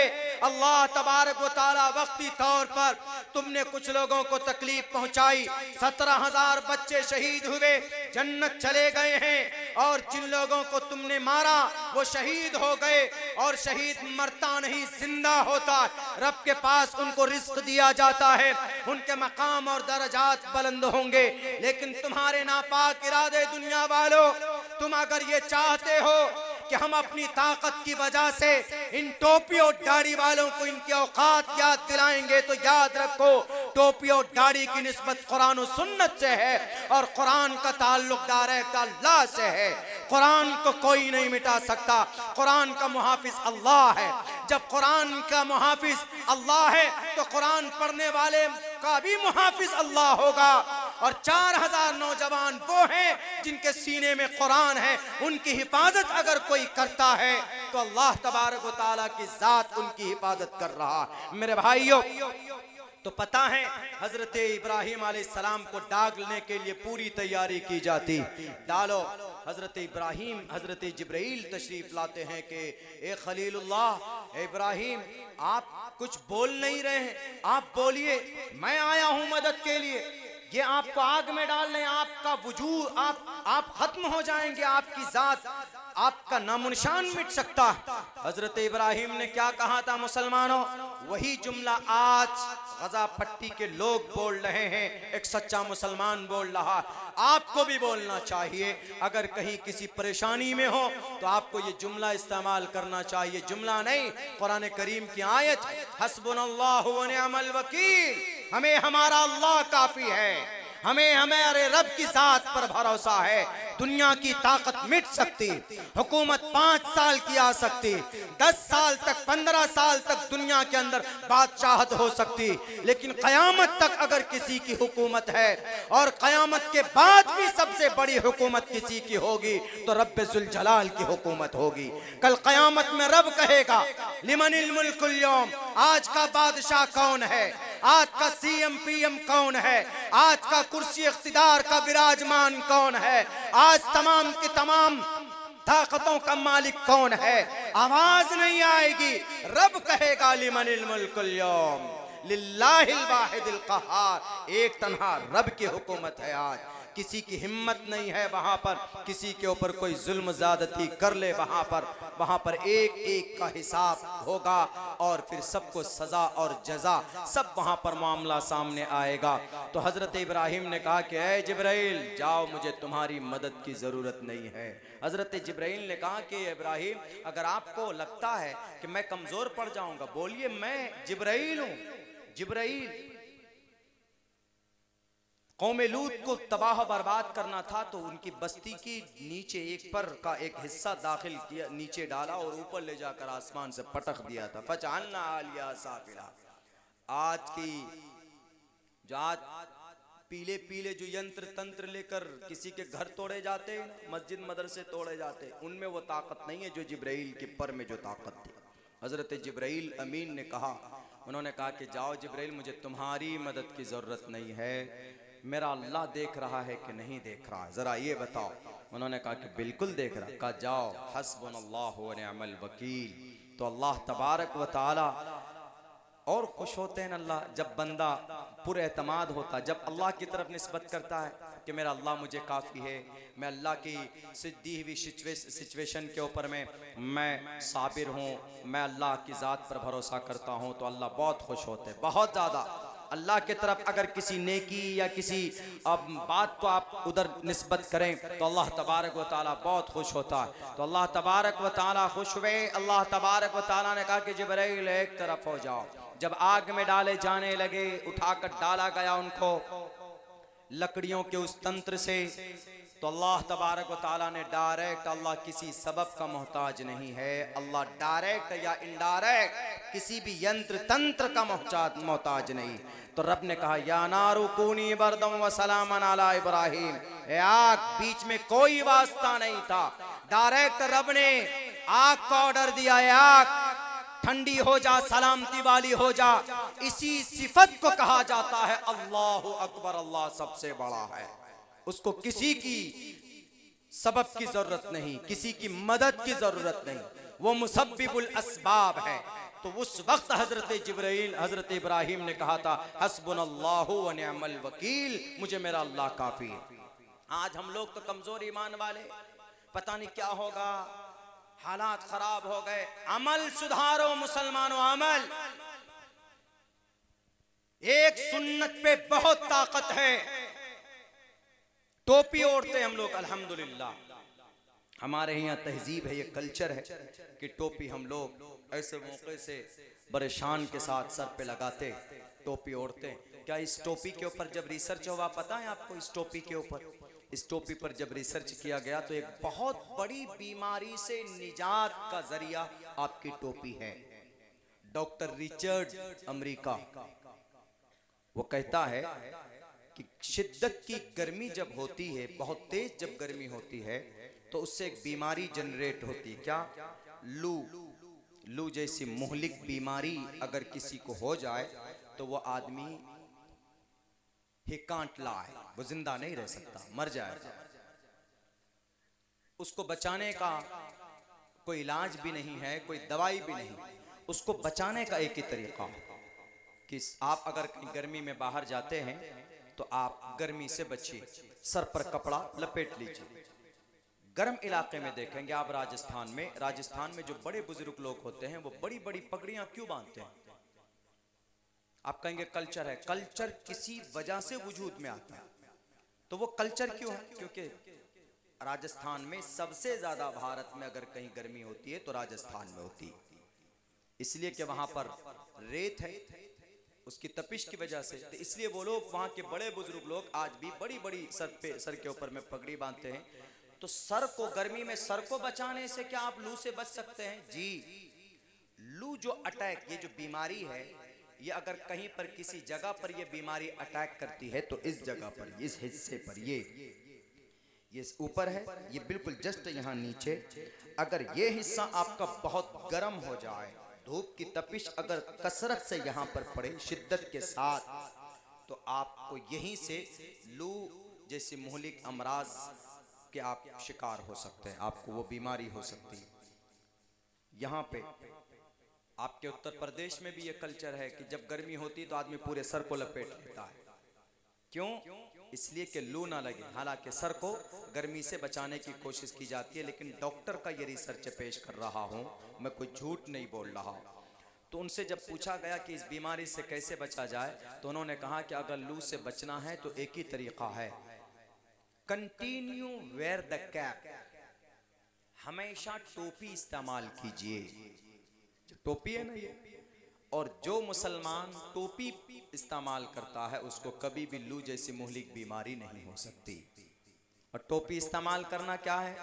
धार्मिक एतबार से हम देखें तो सुन्नत रसूल है, और इसीलिए मैं कहता हूं कि हमारे नबी की सुन्नत हिकमत से खाली नहीं है, और हमारे नबी के बारे में, हमारे नबी, हम में मुसलमान भी, हिंदू भाई भी, हिंदू भाइयों के यहाँ भी आप अलैहिस्सलातु वस्सलाम की बहुत सारी विशेषताओं के बारे में चर्चा किया गया। जैसे मैंने एक मंत्र पढ़ा था अभी आपके सामने, नराशन समवाजिनम वाजत्री शैदीरम पूषणम सन्मैरी मेरतम न दुर्गा दवसवा सुदानवो विश्व सम्मातरो अहंसो निष्पिपर्ता।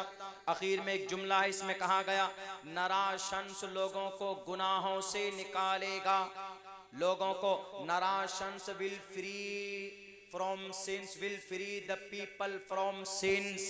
नराशंस मोहम्मद लोगों को गुनाहों से बाहर करेगा। लोग कौन से गुनाह में थे? आप अलैहिस्सलाम जब आए तो लोग शिर्क के गुनाह में थे, लोग नमाज नहीं पढ़ते थे, यानी एक अल्लाह के अलावा कई खुदाओं को मानते थे। जनाब मोहम्मद रसूलुल्लाह सल्लल्लाहु अलैहि वसल्लम आए तो उन्होंने सबसे पहले अकीदे को दुरुस्त फरमाया और कहा कि ला इलाहा इल्लल्लाहु तुफ्लिहु। अकीदे के बाद आप नमाज पर लेकर आए। आप अलैहिस्सलातु वस्सलाम नमाज के बारे में सहाबाए किराम को तरगीब देते थे। लोगों में अगर कोई बुराई होती थी, जैसे बच्चियों का कत्ल करना, बच्चियां उस जमाने के अंदर में दरगोर कर दी जाती थी, तो जनाब मोहम्मद रसूलुल्लाह सल्लल्लाहु अलैहि वसल्लम ने उस बड़े पुराने और जो रीति रिवाज, जो बड़ा गुनाह होता था समाज के अंदर, मोहम्मद अलैहिस्सलातु वस्सलाम ने ही उसका निवारण करा। इसीलिए हम कहते हैं कि मोहम्मद अलैहिस्सलाम का कोई भी कौल या फ़ैल काबिल एतराज नहीं है। आज भी दुनिया तस्लीम करती है, जो विद्वान लोग हैं वो मानते हैं इस बात को कि नबी पाक अलैहिस्सलातु वस्सलाम की सीरत और उनकी सुन्नत और उनकी लाही हुई शरीयत अगर 100% इस पर अमल किया जाए तो मैं कसम खाकर कहने के लिए तैयार हूँ, उनकी बातें बिल्कुल सच हैं कि इस जमाने के अंदर, इस समाज के अंदर बहुत सारी बुराइयां रुक सकती। अब बताइए, कुरान करीम ने जिना के जो सजा है, जिना अगर कोई करता है, अज़्ज़ानियतु वज़्ज़ानी फजलिदू कुल्ल वाहिदिम मिनहुमा मिअत जल्दा, लेकिन इस पर एतराज तो लोग करते हैं कि आपके कुरान में देखिए इतनी सख्ती के साथ ये बात कही गई है कि जो रेपिस्ट होगा उसको सजाए मौत दे दो, उसको कोड़े बरसाओ, उसको संगसार कर दो। लेकिन मेरे भाइयों, पता है ये सिर्फ इसलिए जिना, संगसार या कोड़े लोगों के बीच में कहा गया है। लोगों के बीच में सजा मिलनी चाहिए। जो समाज का कोई लड़का अगर जिना करता है, अगर कोई चोरी करता है तो उसके हाथ काटे जाएं। ये सिर्फ इस्लाह के जरिए समाज के अंदर में बुराई को रोकने के ऑर्डर्स हैं कि अगर कोई बुराई करता है तो उसको ये सजा मिलेगी, लोगों के सामने में तो कोई बुराई नहीं करेगा।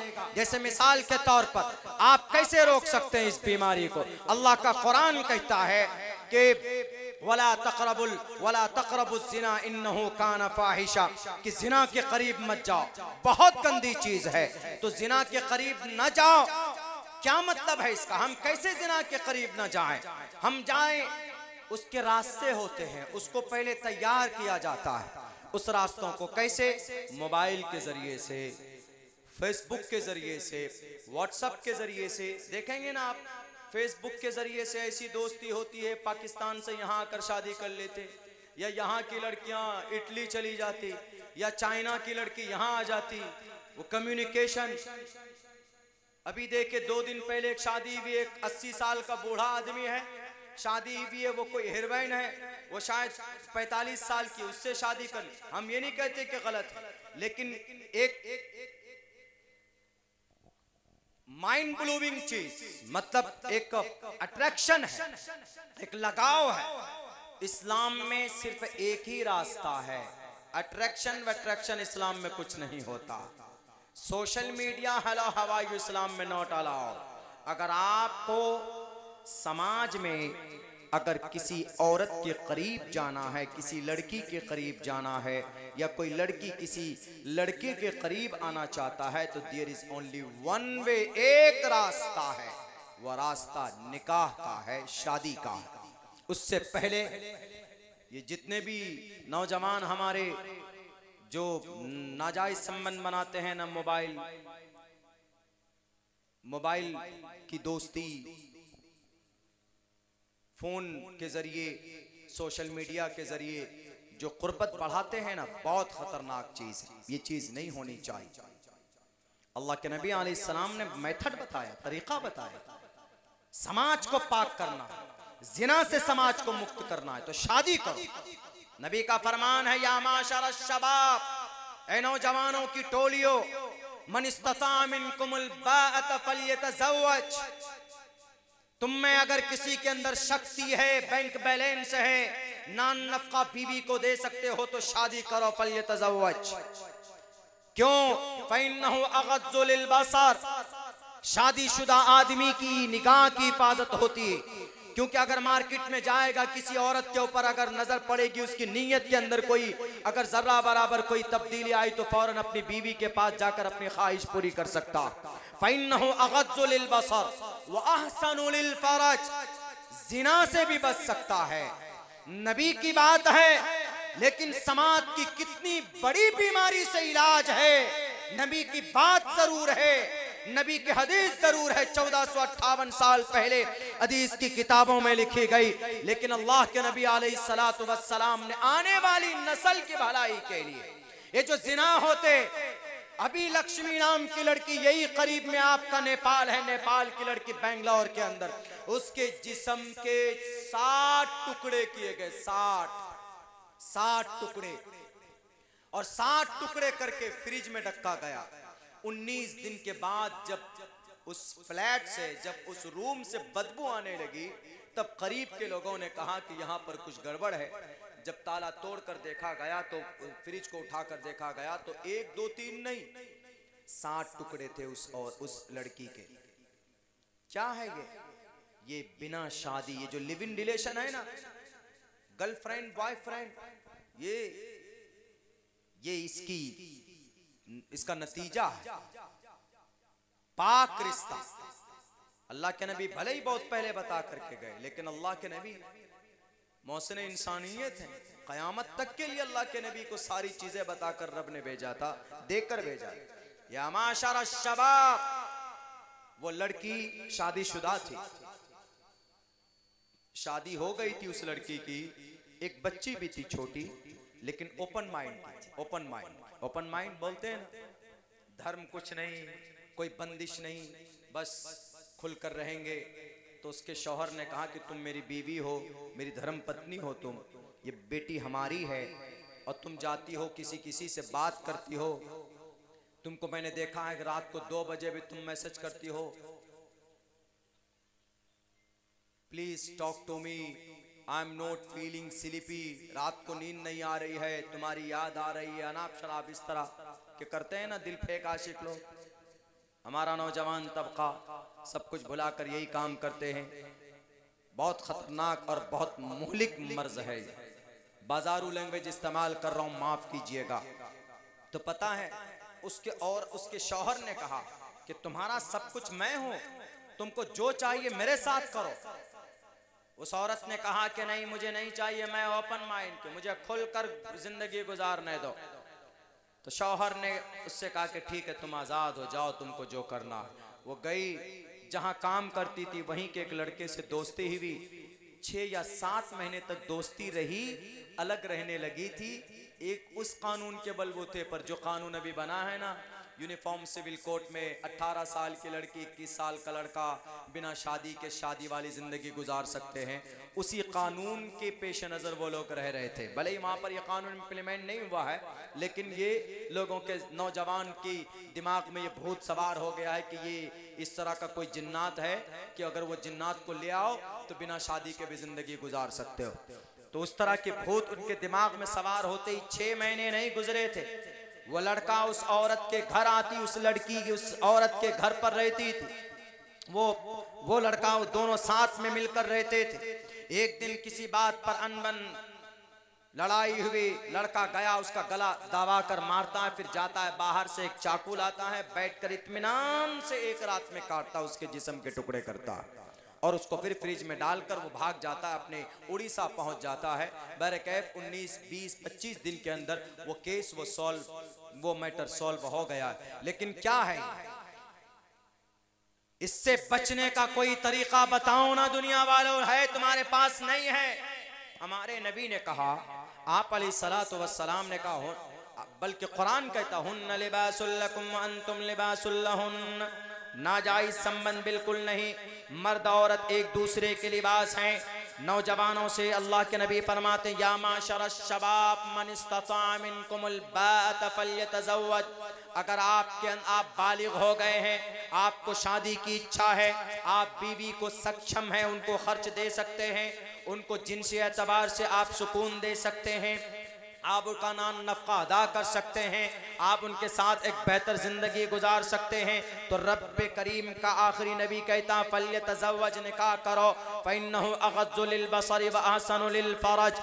और अगर किसी आदमी में कोई नौजवान है, जवान है, हट्टा कट्टा है, जिनसी ख्वाहिशात से भी लबरेज है, यानी शहवानी कुव्वत भी है, लेकिन अब वो विवाह नहीं कर सकता because he has no money, he has no house, उसके पास घर नहीं है, उसके पास पैसे नहीं है, वो शादी नहीं कर सकता। तो ऐसी सूरत में जिना से भी बचना है उसको, तो क्या उपाय है किसी के पास? दुनिया का कोई हकीम भी नहीं बता सकता कि सेक्स को कम करने की कोई दवाई आज तक नहीं बनी। किसी कोई तबीब बता दे, कोई हकीम बता दे, कोई डॉक्टर ऑफ MBBS या MD डॉक्टर बता दे, शहवत को कम करने की कोई दवाई नहीं बनी है। बढ़ाने की दवाई है, कम करने की दवाई नहीं है। लेकिन आज इस मॉडर्न जमाने में भी अगर शहवत को तोड़ने का तरीका अगर कोई बताता है, कोई डॉक्टर के पास जब दवाई नहीं है, किसी डॉक्टर के पास उसका इलाज नहीं है, हमारे नबी फरमाते हैं अगर तुम्हारे पास शहवानी कुव्वत है लेकिन तुम बीवी शादी नहीं कर सकते, तुम गरीब हो, तुम कारी गुर्बत को देखकर कोई बीवी लड़की नहीं देता, तुम उसके खर्च बर्दाश्त नहीं कर सकते, तुम्हारे पास घर नहीं है, तुम्हारे पास बैंक बैलेंस नहीं है, लेकिन वो ताकत तो तुम्हारे अंदर है, जिनसी ख्वाहिशात तो हर इंसान के अंदर है, कैसे कंट्रोल करोगे?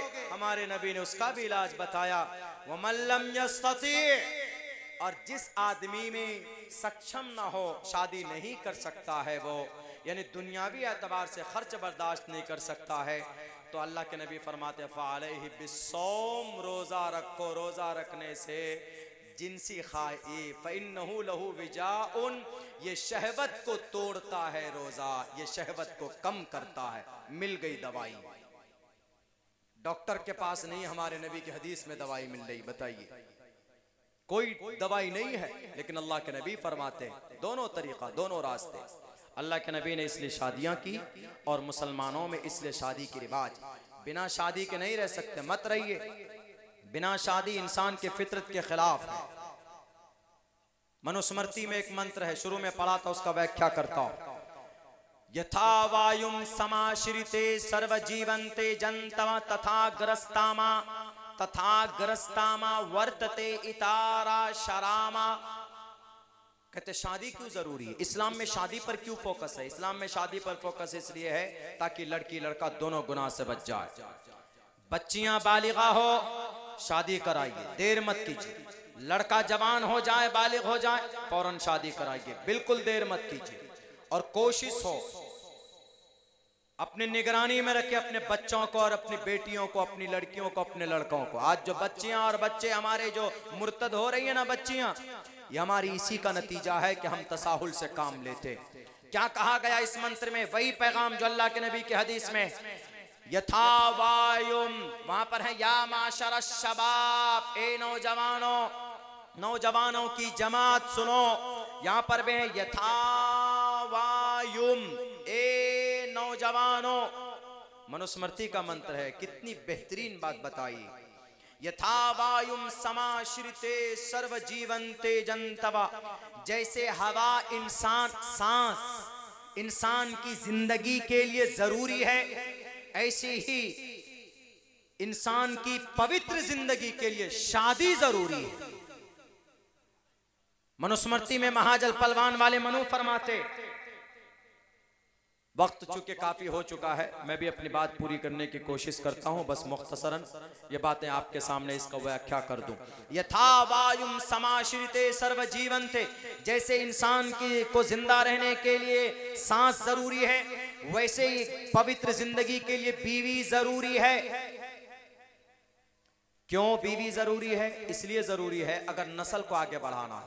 परसों हम लोग एक ट्रेन में थे, तो उस ट्रेन में 3 आर्मी सामने बैठे हुए थे। उनमें से तीनों अपने आपस में बात कर रहे थे कि मेरा एक बड़ा भाई है, 35 साल की उम्र हो गई है, अभी विवाह नहीं हुआ, उनकी शादी नहीं हुई है, लड़की ही नहीं मिल रही है। यानी लड़की हमारे समाज में कम है, यानी उनके जो जिस खानदान से बातें, उन्होंने कहा कि लड़कियां कम है हमारे खानदान में। जब शादी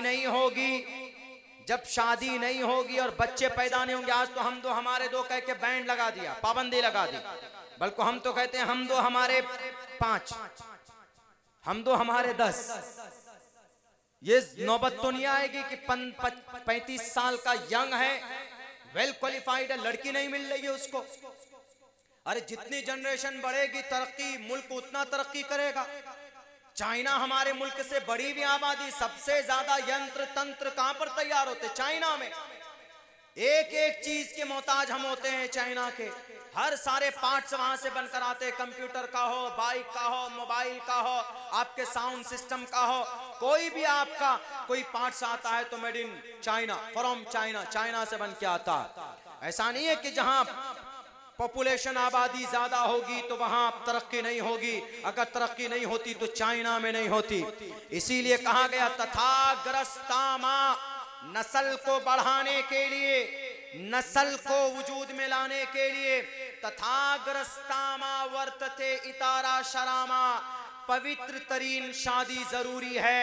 यानी शादी का मकसद बुराई से भी समाज को रोकना और नई नस्ल तैयार करना है, मेरे नबी का फरमान है। लेकिन इंसान को, समाज को बुराई से पाक करने के लिए अल्लाह तबारक व तआला ने मोहम्मद रसूलुल्लाह को भेजा, और हमें इस बात पर गर्व है कि हम उस नबी को अपना आखिरी नबी मानते हैं। अल्हम्दुलिल्लाह, बहुत सारी बातें हमारे नबी की दुनिया के और शास्त्रों के अंदर पाई जाती है, इसीलिए हम गर्व से कहते हैं कि हम मुसलमान हैं। इसलिए कि दुनिया के बड़े बड़े लोगों ने भी इस्लाम के बहुत सारे अहकामात और उनके आइडियोलॉजी को अपनाया।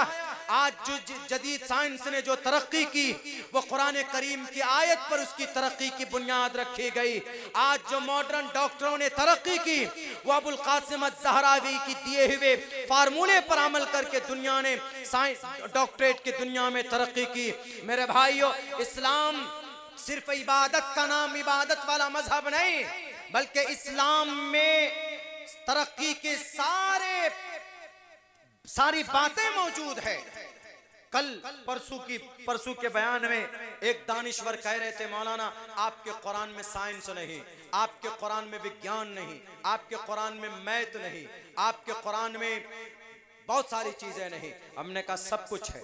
उन्होंने कहा बताइए आपके कुरान करीम के अंदर में साइंस कहाँ है, विज्ञान कहाँ है? हमने कहा वअल्लम आदमल अस्माअ कुल्लहा, साइंस है। वयखलुक़ु मा ला तालमून, विज्ञान है। मैथ चाहिए आपको, फल्यक्तुब बैनकुम बिलाद, मैथ कुरान में है। हमने कहा देखिए सारी चीजें कुरान करीम के अंदर है कि नहीं। वअनज़लनल हदीद फी बासुन शदीद, ये सब कुरान करीम के अंदर है। साइंस, मैथ, ये सारी चीजें अटकल के बाद में वजूद में आई। अल्लाह ने कुरान में पहले से बयान कर दिया है, तिबियानन लिकुल्ली शै, एक एक चीज को रब्बे जुल जलाल ने बयान किया है। कुरान करीम में गौर करने की जरूरत है और उसको पढ़ने की और उसको समझने की जरूरत है। इसीलिए इन द एंड आखिर के अंदर हम यही कहेंगे, मेरे नौजवानों, मेरे मुस्लिम भाइयों, आपके पास जो अल्लाह ने शरीयत दी है, अल्हम्दुलिल्लाह अल्हम्दुलिल्लाह, पूरी दुनिया में सबसे बेहतरीन निज़ाम और इस सिस्टम इस शरीयत के अंदर मौजूद है। इससे हकीकी मोहब्बत कीजिए, अमली जामा पहनाइए अपनी ज़िंदगी में।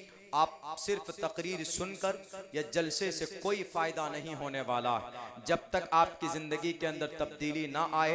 नौजवान हमारे बहुत ज़्यादा उत्सुक है। मैंने आज देखा है कि आपके लखीमपुर में इस तरह की मोहब्बत कम मिलती है कभी कभी, लेकिन आज हमने देखा है। तो मैंने नौजवानों को तकबीर, नारे तकबीर, अल्लाहु अकबर बोलते हुए देखा, लेकिन हमारी ज़ुबान से आवाज़ निकली कि इसके साथ साथ में अगर पाबंद सलात हो जाए हमारे नौजवान तो कितना अच्छा रहेगा। हमारे बुरे अमल की वजह से अल्लाह किसी जालिम को मुसल्लत करता है, ये जहन में रखिएगा। हमारे अमल बद की वजह से दुनिया में कहीं पर भी हो, चाहे भारत में हो या इजराइल में हो या गजा पट्टी में हो या जजीरतुल अरब में, हमारे अमल बद की वजह से। उदाहरण देता हूं, अभी जो हमारी जो वक्फ की प्रॉपर्टी है, इस पे भी चूंकि बहुत बड़ा अभी जगह जगह प्रोग्राम हो रहे हैं, तो 2-3 मिनट में ये मैं आपको समझाता हूं कि इस पर वबाल कैसे आया। हम लोगों की गलती की वजह से इस पर वबाल आया। 9.5 लाख एकड़ जमीन है वक्फ की हमारे भारत में। 9.5 लाख एकड़ जमीन जो आमदनी है वक्फ की, वो आमदनी कहां जा रही है? वक्फ की प्रॉपर्टी की आमदनी होती है ना, कहीं पर बिल्डिंग है, कहीं पर फ्लैट है, कहीं पर जमीन है, टावर है, कहीं पर कोई कंपनी है, कहीं पर कोई फैक्ट्री है, उसको लीज पर दिए हुए, तो वो पैसे जा कहां रहे? कहां पर खर्च हो रहा हो पैसा? वो पैसा करप्शन का शिकार हो रहा, वो पैसा बदुर्मानी का शिकार हो रहा। इस वजह से अल्लाह ने लोगों को मुसल्लत किया। मेरी बात कड़वी जरूर है, दलाइल की रोशनी में बात करता हूं। महाराष्ट्र एक छोटा सा सूबा है, 1 लाख एकड़ जमीन है वहां पर। वक्फ की प्रॉपर्टी की जो जमीन है वहां 1 लाख एकड़, उनमें से 70,000 एकड़ जमीन वो गैरों के कब्जे में है। 1990 से लेकर सन 2002 तक 11,000 करोड़ रुपए की वक्फ की प्रॉपर्टी बेची है वक्फ के रखवालों ने। उनके घर पे फॉर्च्यूनर गाड़ियां हैं, जिनको चेयरमैन बनाया, सोचा कि जन्नत में बैठ गए हम। उनको नहीं पता कि वक्फ की प्रॉपर्टी को कोई बेच नहीं सकता। तुम चेयरमैन बन जाओ कि तुम सदर बन जाओ, तुम रखवाले हो, वक्फ की प्रॉपर्टी नहीं बेच सकते। जैसे आपकी मस्जिद है, मस्जिद के नाम वक्फ है, मस्जिद के नाम रजिस्ट्री हो गई, तो जो मस्जिद का मुतवल्ली होगा वो चेयरमैन हुआ। तो क्या मस्जिद का मुतवल्ली जमीन मस्जिद की बेच सकता है? नहीं बेच सकता। यही है वक्फ की प्रॉपर्टी। सिर्फ बची कितनी जमीन है वहां की? सिर्फ 30,000 एकड़ जमीन बची हुई है। उस 30,000 जमीन में कहीं पर टावर है, कहीं पर कोई कंपनी है, कहीं पर कोई शॉप है, कहीं पर कोई शॉपिंग मॉल है। उसका रेंट आता है, उसका किराया आता है। तो सालाना किराया 10 करोड़ रुपए। बताइए, 10 करोड़। इन 10 करोड़ रुपए को कहां खर्च होना था? इन 10 करोड़ रुपए से मदरसा चलना चाहिए। इन 10 करोड़ रुपए से, ये सिर्फ महाराष्ट्र की बात है, वक्फ की जितनी भी आमदनी है उन टोटल आमदनी से हमारे मदारिस में एक्सपेंड, मदारिस में खर्च बर्दाश्त करते ये लोग। मदारिस में उसकी रकम भेजते, मस्जिद के इमामों को रकम भेजते और मकतब को वजूद में लाते। इन तीनों के अलावा अगर डॉक्टर बनना है समाज के बेटों को, समाज की बेटियों को, तो डॉक्टर बनाना मना नहीं है। डॉक्टर बनाने के लिए आपको 2 साल के लिए नीट में बैठना पड़ेगा। नीट की तैयारी के लिए, डॉक्टरेट के लिए कोई कोचिंग सेंटर बनाना चाहिए था। और प्रशासन में जाने के लिए यूपीएससी और पीएससी की तैयारी करना, पीसीएस की तैयारी के लिए कोई कोचिंग सेंटर नहीं बनाया। वक्फ की प्रॉपर्टी से ये सब संस्था बनाया जा सकता था। आज हम अगयार के यूनिवर्सिटी में जाते हैं तो बच्चियों के बुर्के खींचे जाते। हमें वो यूनिवर्सिटी बनानी चाहिए थी। यानी अगर वक्फ की प्रॉपर्टी का सही इस्तेमाल होता तो भारत के अंदर 20-25 करोड़ मुसलमान गुर्बत की जिंदगी नहीं गुजारते। अगर आज जो ये दिन आया, अगर आज जो ये बुरा वक्त आया है, ये उन्हीं नालायकों, जालिमों, करप्ट और गद्दारों की गलती और उनकी सजा है जो इस बिल को भुगतने के लिए इसको भुगतना पड़ रहा है। इसमें संशोधन की बात कही जा रही। आज भी बेईमानी होती। बहुत सारे बड़े बड़े शहरों में जो फ्लैट है, जो बिल्डिंग है, जो वक्फ के नाम है, किराया 25,000 रुपए है आज की तारीख में, लेकिन वक्फ की स्लिप में कितना किराया लिखा जाता है? 250 रुपए लिखा जाता है। बाकी 24,000 22,000 रुपए कहां गए? पेट में गया। तो अल्लाह तबारक व तआला तो मुसल्लत करेगा ही। इसीलिए अगर वक्फ का सही इस्तेमाल पहले होता था, इमाम अबू हनीफा के 65 मदरसे चलते थे दमिश्क में बैतुल माल से। बैतुल माल का बदला हुआ नाम वक्फ की प्रॉपर्टी, वक्फ बोर्ड है। इमाम शाफी के 55 मदरसे चलते थे वक्फ बोर्ड से। इमाम मालिक के 15 मदरसे चलते थे वक्फ बोर्ड से, इमाम अहमद इब्न हम्बल के 6 मदरसे चलते थे वक्फ बोर्ड से। आज दारुल देवबंद को चलाना हो तो चंदा करना पड़ता है, नदवे को चलाना हो तो चंदा करना पड़ता है, शाही मुरादाबाद को चलाना हो तो बजट निकालना पड़ता, मज़ाहिर सहारनपुर को चलाना हो तो एक बच्चे पर सालाना 10-10, 12-12 हजार रुपए खर्च होता है महीने का, वो बजट निकालना पड़ता है। अगर ये वक्फ बोर्ड की सारी आमदनी ईमानदारी से अगर कौम के ऊपर सर्फ होता तो ये आज कौम जलील और रुस्वा नहीं होती। आज ये कौम ये गुर्बत की जिंदगी नहीं गुजारती। इनके पास इनका डॉक्टर भी होता, इनके पास इनके आलिम उलमा भी कसीर तादाद में होते, इनके पास इनके जज भी होते, इनके पास इनका यूपीएससी में क्वालिफाइड होने वाली एक बड़ी जमात भी होती, एमबी एमबीबीएस डॉक्टर के मैदान में एक बड़ा तबका होता। अगर इस प्लेटफॉर्म का सही इस्तेमाल होता, नहीं हो रहा है, इस वजह से अल्लाह ने जालिमों को मुसल्लत किया। और अगर नहीं सुधरी ये कौम, पूरी दुनिया में कसम खाकर कहता हूं कि मस्जिदें और मदरसे सब शहीद कर दिए जाएंगे। देख लीजिएगा, इसलिए कि अल्लाह का फैसला है दो टोक लफ्जों में। अगर शरीयत से तुम लोग पहलू तही इख्तियार करोगे, करप्शन करोगे, घोटाले करोगे, तो अल्लाह तबारक व तआला किसी और कौम को पैदा करके उनसे अपना काम लेगा। मेरे भाइयों, इन द एंड बातें बहुत सारी कहने की, आखिर में यही कहना चाहता हूँ कि गर्व कीजिए और अल्लाह का शुक्रगुजार भी बनिए कि आप ईमान वाले हैं। सबसे बड़ी कीमती दौलत अल्लाह ने आपको नवाजा है, कीमती दौलत से सरफराज किया है। बस इसकी हिफाजत यह है कि पाबंदी से नमाज पढ़िए। नौजवान जो शराब पीता है, शराब से तौबा कीजिए, कसरत सलात की आदी बनिए और जुआ मत खेलो नौजवानों।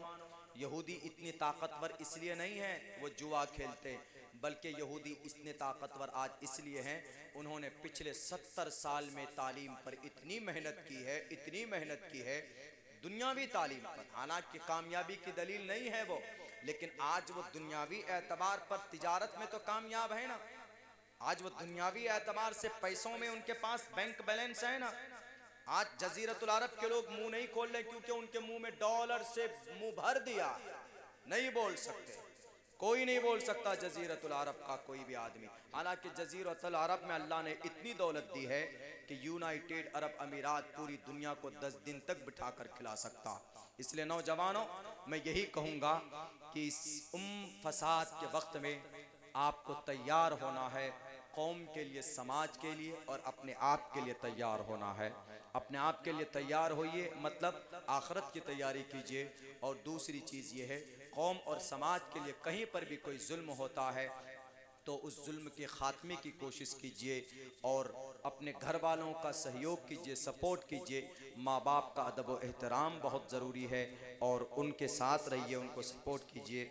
मैं अपनी बात ख़त्म करता हूँ। एक हॉस्पिटल है, हमारे बड़े भाई सज्जाद लखीमपुरी साहब जो बहुत मशहूर हैं हमारे इलाके में, उन्होंने एक पर्चा दिया है कि अपेक्स हॉस्पिटल है, डॉक्टर अब्दुल-सलाम साहब अल्हम्दुलिल्लाह डॉक्टरेट चूँकि एक खिदमत का एक बहुत बड़ा फील्ड है, इनका वहाँ पर हॉस्पिटल है।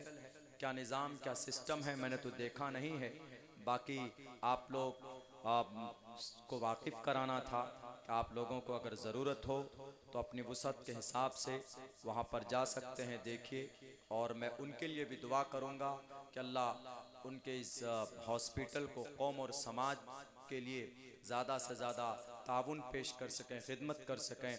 और वरना डॉक्टर लोग तो पैसा भी बहुत लेते हैं। अब सिर्फ पहले ज़माने में हकीम हाथ को इस तरह पकड़ते और फ़ौरन बीमारी बता देते थे। आजकल अगर आप फीवर लेके भी पहुंचेंगे तो 5 चेकअप लिखेगा, जाओ ब्लड टेस्ट कराओ, यूरिन टेस्ट कराओ, ये टेस्ट कराओ, वो टेस्ट कराओ। इस तरह के बहुत सारे फर्जी बातें होती है, लेकिन जो सच्चे डॉक्टर होते हैं, आज भी ऐसे डॉक्टर मौजूद हैं कि जो पॉइंट टू पॉइंट काम करते हैं, जो एग्जैक्ट बीमारी है उसको देखकर मेडिसिन अवेलेबल कराते हैं। अल्लाह डॉक्टर अब्दुल-सलाम साहब की जायज़ मकासिद में और फिर आखिर के अंदर में पूरे गांव वालों का मैं शुक्रगुजार हूं कि आपने मुझे यहाँ पर बुलाया। अल्लाह से दुआ करता हूँ अल्लाह आपके इस जोश और जज्बे को सलामत रखे और आपने जिन और आपके जो जो भी जायज़ मकासद है उसके अंदर भरपूर कामयाबी अता फरमाएं। ये मौलाना साजिद साहब अच्छा कोमा में है, एक आलिम दीन कोमा में है, उनके लिए शिफा की दुआ कीजिए कि अल्लाह तबारक व तआला उनको शिफाए कामिला आजिला दाइमा मुस्तमिर अता फरमाए।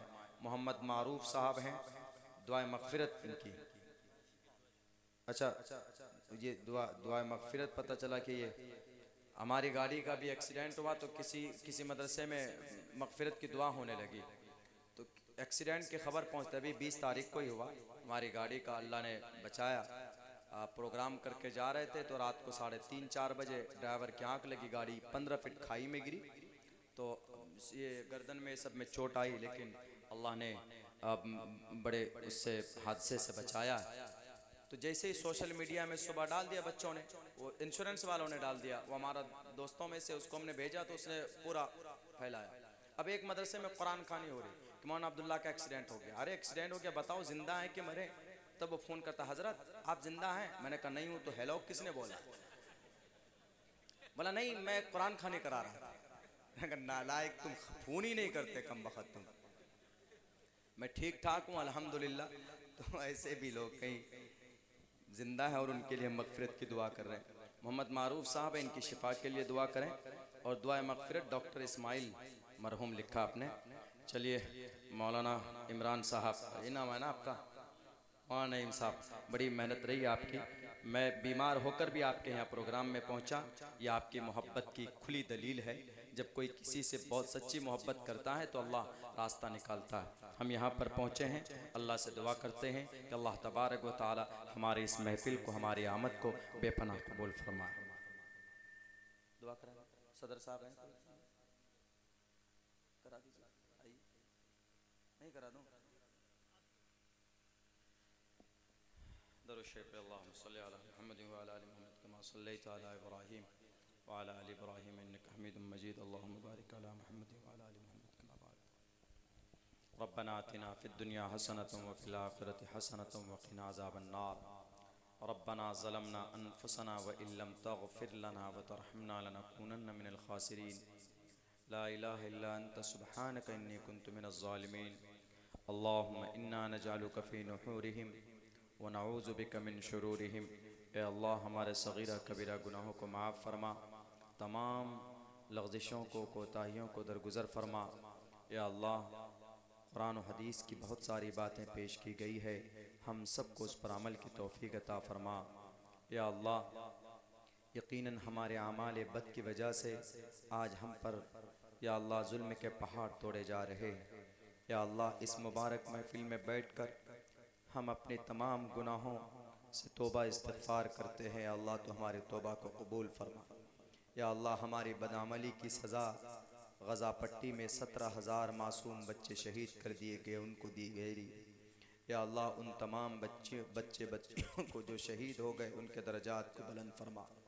या अल्लाह गज़ा पट्टी, सरज़मीन अंबिया, लिबनान, पूरी दुनिया में जहाँ पर भी या अल्लाह जुल्म के पहाड़ तोड़े जा रहे हैं, उन तमाम मुसलमानों पर रहम व करम का मामला फरमा।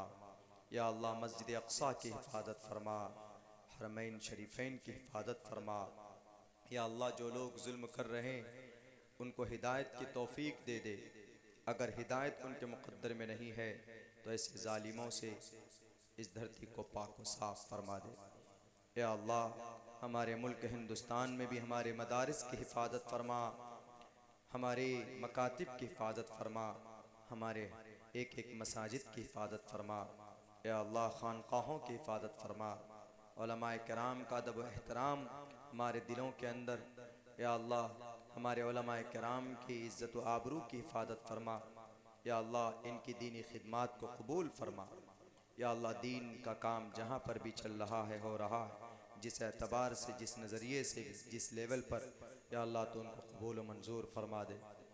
या अल्लाह इस जलसे की बरकत से इस गाँव के अंदर खुशहाली पैदा फरमा। या अल्लाह इस जलसे की बरकत से या अल्लाह इस गाँव के अंदर अमन व अमान का माहौल कायम फरमा। इस जलसे की बरकत से दीन की फ़िज़ा को आम फरमा, हर घर के अंदर दीनदारी की फ़िज़ा को आम फरमा। हमारी माएँ और बहनें समाज की बहू बेटियां, या अल्लाह उनको अपने घरों में दीन की फ़िज़ा को आम करने की या अल्लाह तौफ़ीक अता फ़रमा, दीनी माहौल पैदा करने की सही और तौफ़ीक अता फ़रमा। और हमारा जवान तबका या अल्लाह अपनी कीमती वक्त को ज़ाय कर रहा है, या अल्लाह उनको कुरान और सुन्नत से मोहब्बत की तौफ़ीक अता फ़रमा दे। या अल्लाह कुरान करीम सीखने सिखाने की तौफ़ीक अता फ़रमा। या अल्लाह शराब जैसी गंदी चीज़ से हमारे नौजवान नई नस्ल की हिफाजत फरमा। या अल्लाह जुए से हिफाजत फरमा, बदनज़री से बदनिगाही से हिफाजत फरमा, तकब्बुर रियाकारी से हिफाजत फरमा। या अल्लाह जो लोग बेरोज़गार हैं उनको हलाल पाक रोज़ी नसीब फरमा। या अल्लाह हज़रत मौलाना साजिद साहब और मारूफ साहब इनको शिफ़ाए कामिला आजिला दाइमा मुस्तमिर्रा अता फ़रमा। या अल्लाह और मरहूम इस्माइल साहब उनकी मग़फ़िरत फ़रमा, उनके दर्जात को बुलंद फ़रमा। जितने भी लोग इस दुनिया से चले गए मुमिनीन मुमिनात उन तमाम की मग़फ़िरत फ़रमा कर उनके दर्जात को बुलंद फ़रमा। या अल्लाह हमें पाबंद सलात की तौफ़ीक अता फ़रमा। या अल्लाह हमें सुन्नत से मोहब्बत पैदा फ़रमा। या अल्लाह नबी पाक अलैहिस्सलाम की सुन्नत से सुन्नत के मुताबिक ज़िंदगी गुजारने वाला बना दे। या अल्लाह यकीनन हम दिन रात गुनाह करते हैं। या अल्लाह हमारे अक़ीदे के अंदर भी खोट पाया जाता है। या अल्लाह हमें अपने अक़ीदे की दुरुस्तगी की तौफ़ीक अता फ़रमा। या अल्लाह गुनाहों से हमें बचने की तौफ़ीक अता फ़रमा दे। शैतान के शर व फ़साद से हमारी हिफाजत फ़रमा दे। या अल्लाह इस गाँव के अंदर में या अल्लाह मकतब की शक्ल में एक इदारा चल रहा है।